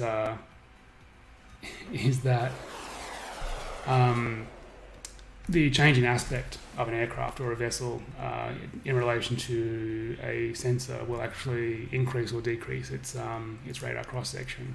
So what you'll find is that with things like the F-35 that have a very small radar cross section, you won't be detected until you turn side on, and then all of a sudden you've got a much larger radar cross section, and then you become detected. So with stealthy aircraft in particular, it's quite important to try and maintain that the head-on is preferable, or tail-on is sort of the second best preference aspect to your intended targets. Now, these guys have actually gone Winchester and gone return to base, or probably shotgun rather than Winchester, which is being improved in one of the hot fixes that's coming out soon. But in the meantime, just going to unassign them and then point them back towards their targets. So the reason I'm doing that is so that these missiles get mid-course updates and continue to head towards their intended targets with updates from their launching platform.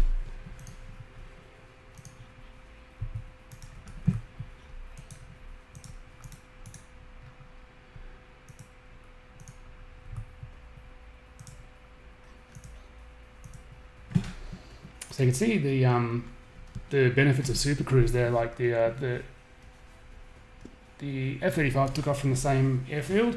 They've been moving at the same speed, 920 knots at military power, and they've used 10-15% of their fuel.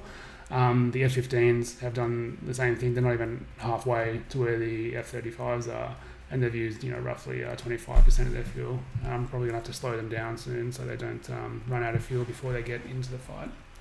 In fact, you know what, let's do that now.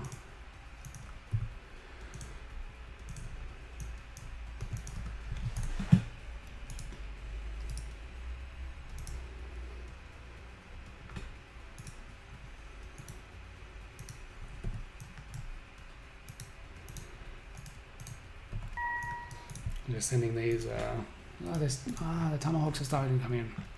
Oh no, they're not, that's from this vessel down here. Tomahawks are still quite a long way away. I just think that is so cool that you can retarget these on the fly.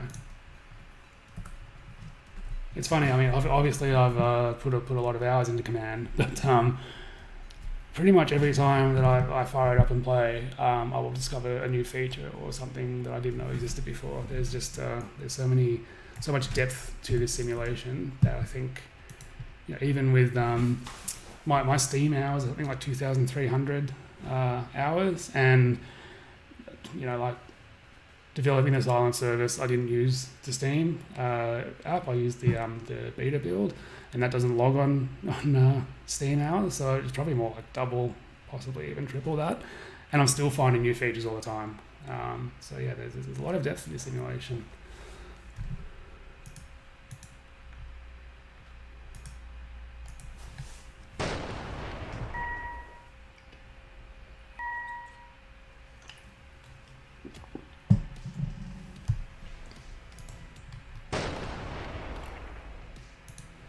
So predictably, the F-35s have done pretty well against those Su-24s. Probably from the point of view of those pilots, I was going to say they wouldn't have known anything was there until the AMRAAMs went active, but that's not true. They would have known that there was something there when the F-35s went active with their radars. So these guys don't have any IR missiles. I'm not going to risk an F-35 to a lucky gunshot by a Su-24, so they can go home. I'll just hit B for them to return to base, and they'll automatically return home at full speed, full military speed.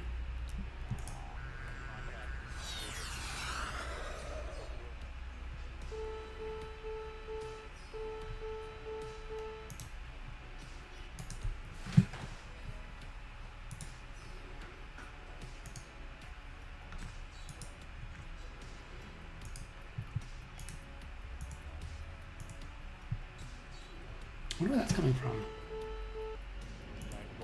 Cluster 2-1. That looks like it's... Contact procedural control only. Yeah, that looks like it's actually attacking them. Where's that come from?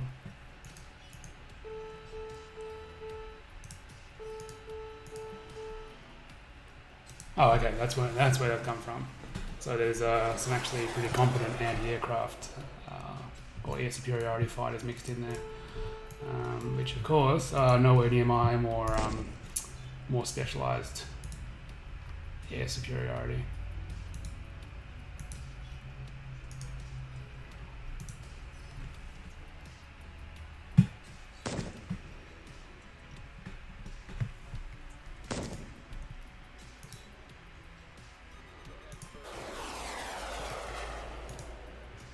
So DM61's all over it.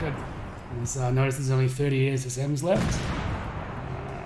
There's more all over it than I am, because I don't know which platform he's talking about. Oh, okay. Maybe the Gemlick?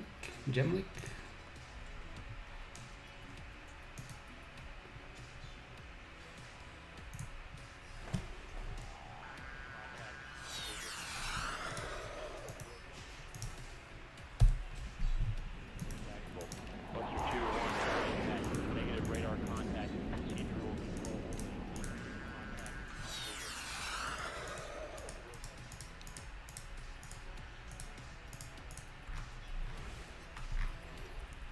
So I think this is giving me a bit of a taste for some more large-scale scenarios in the future. I think I've been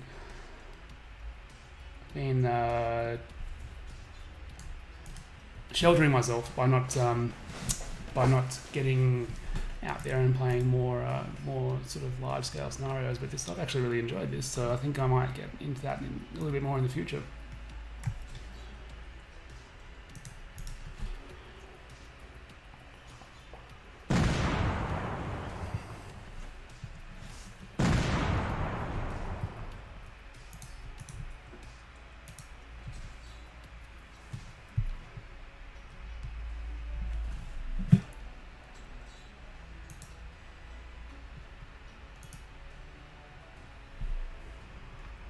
So I'm not going to turn these guys around like I did with the F-35s.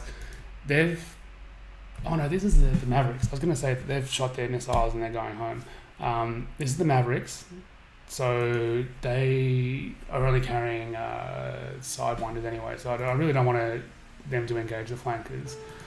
The F-16s here that have got AMRAAMs though, once they've fired them, I will keep them in to guide their weapons in, but I don't want them to close with the flankers because they're just going to get shot down. The flanker is pretty neck and neck with the F-16, if not a little bit better. The F-16 is very agile, but the flanker has a few advantages like high off-bore side missiles. Although these have got AIM-9X on Sidewinders, but one of my sort of personal policies with engaging enemy forces is never engage them on equal terms. Don't fight fair. If you're going up against someone and it's a fair fight, then you've picked the wrong fight. You need to pick a fight where you've got a huge advantage, and that's war is basically, it's not sport. You don't want to give your opponent an equal footing. You want to basically get them by surprise. Make sure that you've got a huge advantage and absolutely stomp them and then walk away unscathed. So sending F-16s up against Su-27s, or Su-30s, they might stand a good chance of doing some damage, but they also have an equal chance, if not greater chance, of losing a few of our guys in the process, which I think we're probably about to see here.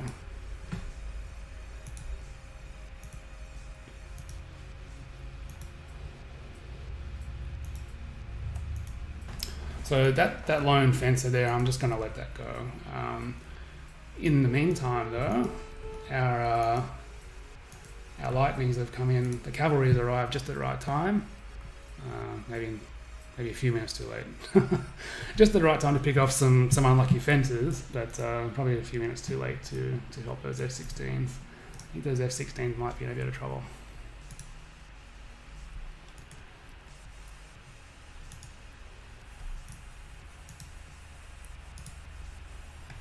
So like I was saying before, the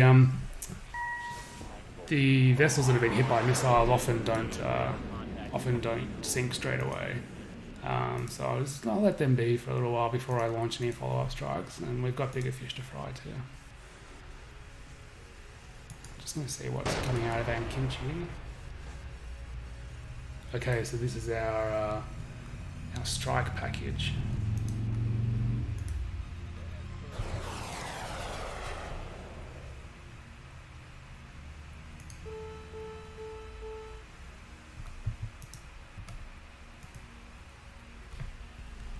Now this one's got the sniper FLIR pod, which differentiates from the other anti-air loadout group there.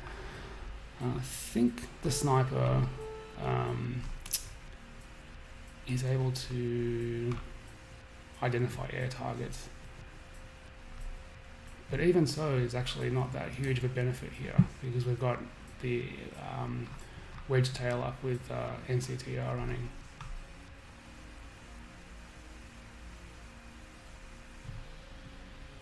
Search. Okay. Oh no, air search, yes. Okay. So we'll be able to identify air targets. So the way that command models IRST is that, actually IRST is probably not the best way to explain it. The way that command models high magnification infrared sites like FLIR sites is that is like the looking through a straw analogy. So if you know where to look by being cued by other platforms or other sensors, then you can get really good quality information off a platform that's got a high magnification infrared sight. But if you're just using it for search, then the search field is so small that your chance of actually running across something are very small. So it has a low probability of detecting something on its own, but once something is detected by another sensor, then it is very, very useful for classifying it, which is quite true to life in how those work in real life.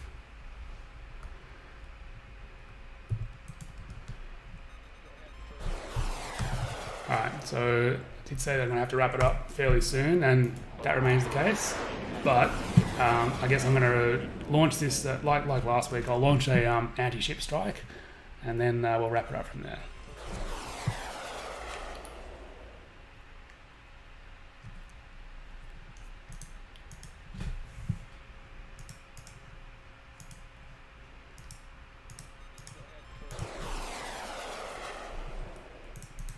So I think one of the big changes that has come about from the way that from the way that active radar homing missiles are now modelled is that platforms like the F-35, now they have to illuminate their targets before they can fire. So they might still be hard to detect, but once they open up with their radar, the enemy is going to know where they are roughly, and certainly that they're there. So it's a bit of a downside for them, but it's reality. It's just the way things work in real life, and it kind of takes away that invulnerability that F-35's had in some previous scenarios.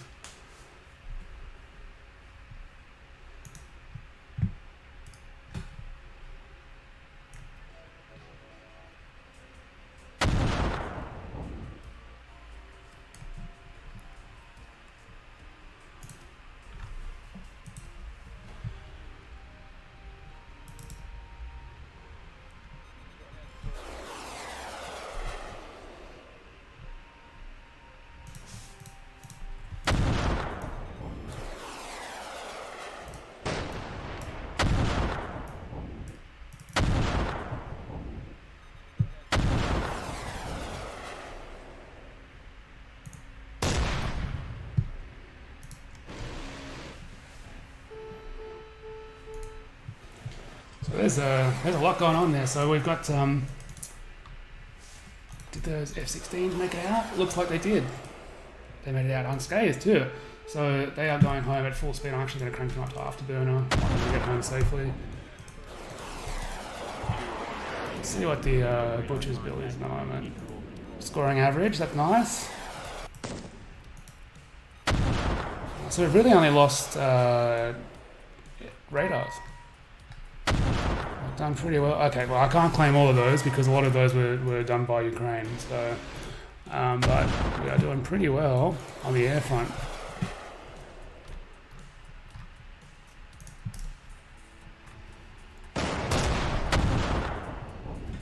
So before I mentioned that, I'd like feedback from you guys about whether you want to continue this scenario next week, or if you want to start a fresh one. I guess the other option is that we could continue this one up to a certain point. So, for example, seeing that TLAM strike that we launched, the 200 odd TLAMs that are inbound, it might be nice to see them strike. Even if we are going to start a new scenario. In fact, I'll be a little bit disappointed if we don't get to see them strike. So, that's another option. And really, I am open to pretty much any suggestion from you guys on how you want the streams to run in the future. Because while while this is fun for me, ultimately it's for your entertainment. So, and DM61 says that looks like a waste of missiles. So, yeah. I mean, in command, we don't have to worry about how much these cost, but I think they're upwards of $1 million each. So that's $210 million, even if they're just $1 million each, which I think is probably lowballing it. That's $210 million worth of missile flying towards Crimea.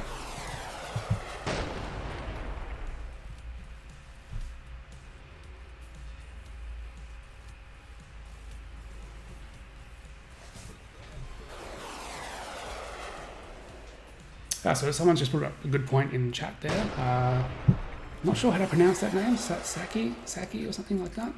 Saki, right. Mentioned that with the ARH change, that a good way to mitigate the effects of that is to, or mitigate the negative effects, is to flick the radar on and off at sort of 5 to 7 second intervals, and that is something as well that mirrors real life practice. So one of the ways that we sort of one of the ways that we know that we're getting things right is that when things that work in the game as good tactics are actually mirroring the reality of what pilots and tacticians do in the real world.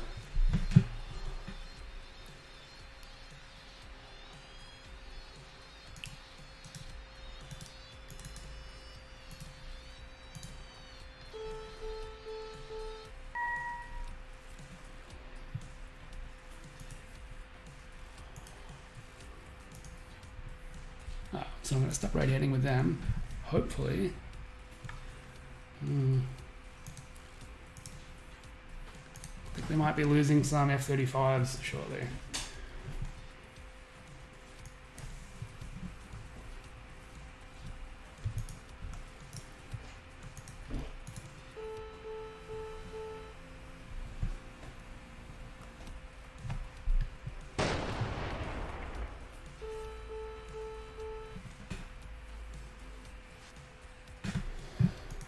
So I just lost a DDG there. I actually missed what was going on there. But yeah, I mean, the results speak for itself. There is no more Saladins there, where there was previously.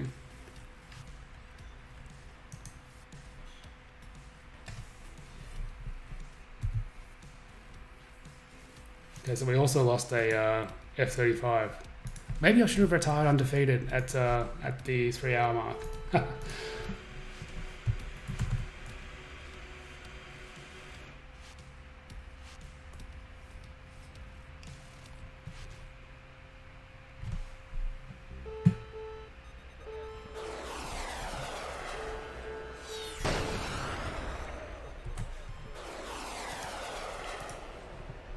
I think the Duncan might be in a bit of trouble here as well.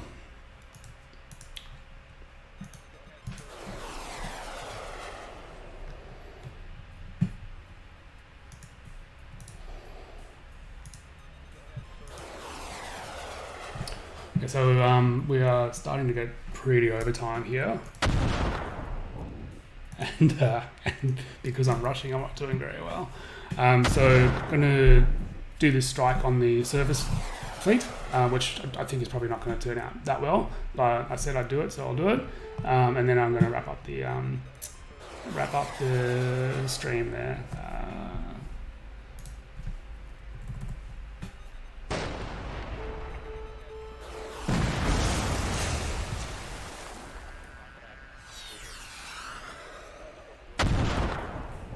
So our Maverick strikes on the SSVs have all gone relatively well. I mean, they haven't sunk the SSVs, so there's that. But they're all on fire or flooding, so hopefully they will sink eventually.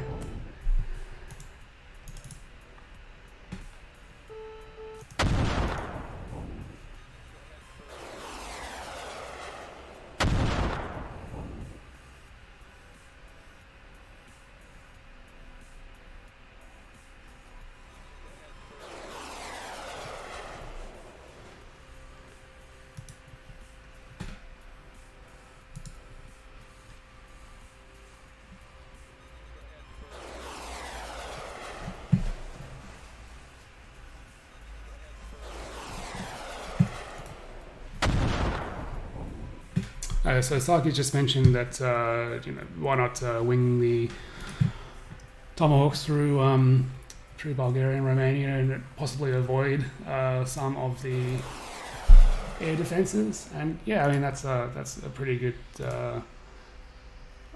option. One of the things I'm constrained with during a stream though is that that's going to take a lot longer, so it's going to add probably about 75% extra time to how long it takes for these missiles to get in. Certainly in single play, I think I mentioned when I launched them in single play, I would probably sit down and plot a course for most of them. But for a stream, it's probably not that much fun to watch me plot individual courses for 200 Tomahawks. But let's see if that is feasible. Yeah, it certainly is. Is that going to give us information? That's not. So these move at 500 knots, which makes it really easy to work out, do the math. There's an hour to there, just under an hour to there, plus another half an hour, so another hour and a half. Have these guys all got the fuel to do that? That's the other question.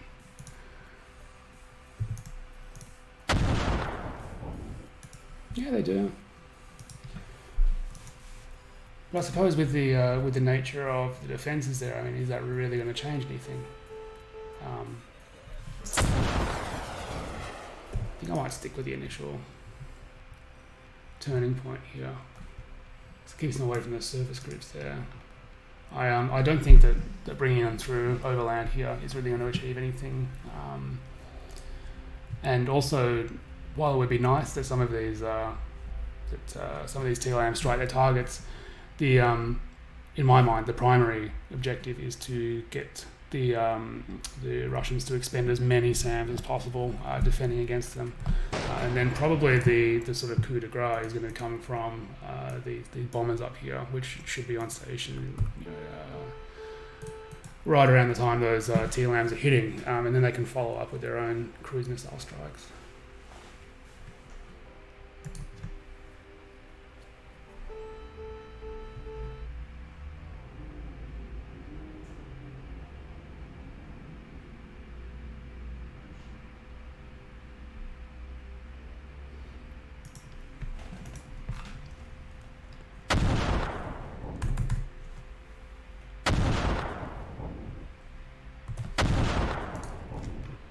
A bit cluttered, the screen there.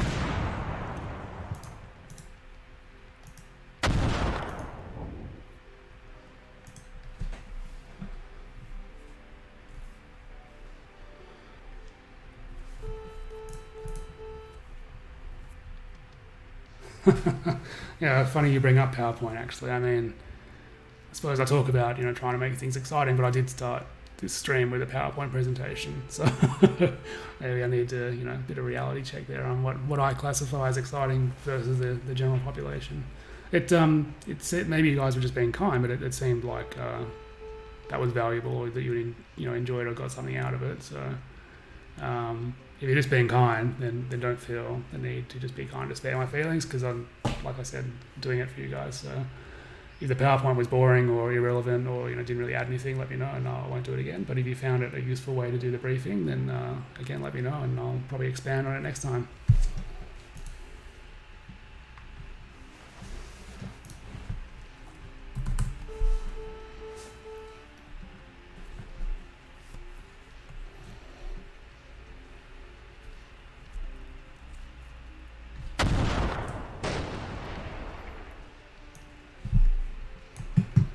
It seems like people have got pretty strong opinions about me going through Romania with this TLAM strike. So, being a people pleaser, I may as well do it. I'll go through.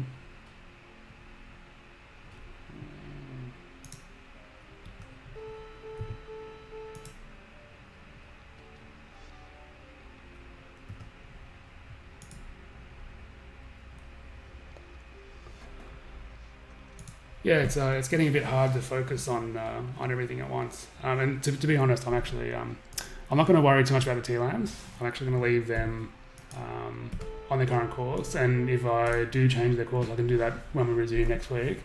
But yeah, I just want to get this strike off, and then I need to probably wrap things up, because I'm well and truly over time now, and I'm going to be in trouble. I'm going to be in domestic trouble if I don't wrap this up shortly. We've got a couple of social engagements on today.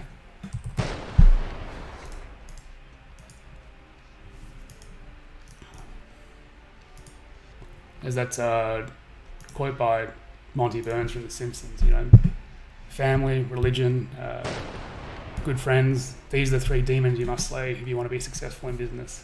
It's kind of the same with wargaming.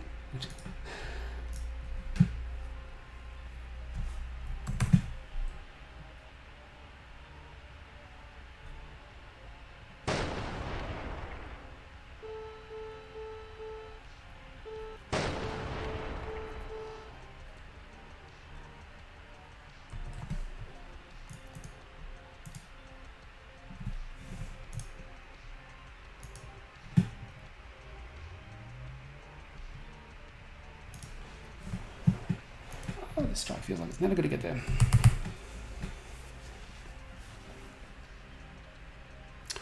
Okay, well, I think this is probably a good spot to wrap it up, because I'm starting to rush things now, and as a few people have pointed out, like I'm starting to lose a lot of planes, and obviously not taking that much care, because I really need to wrap things up.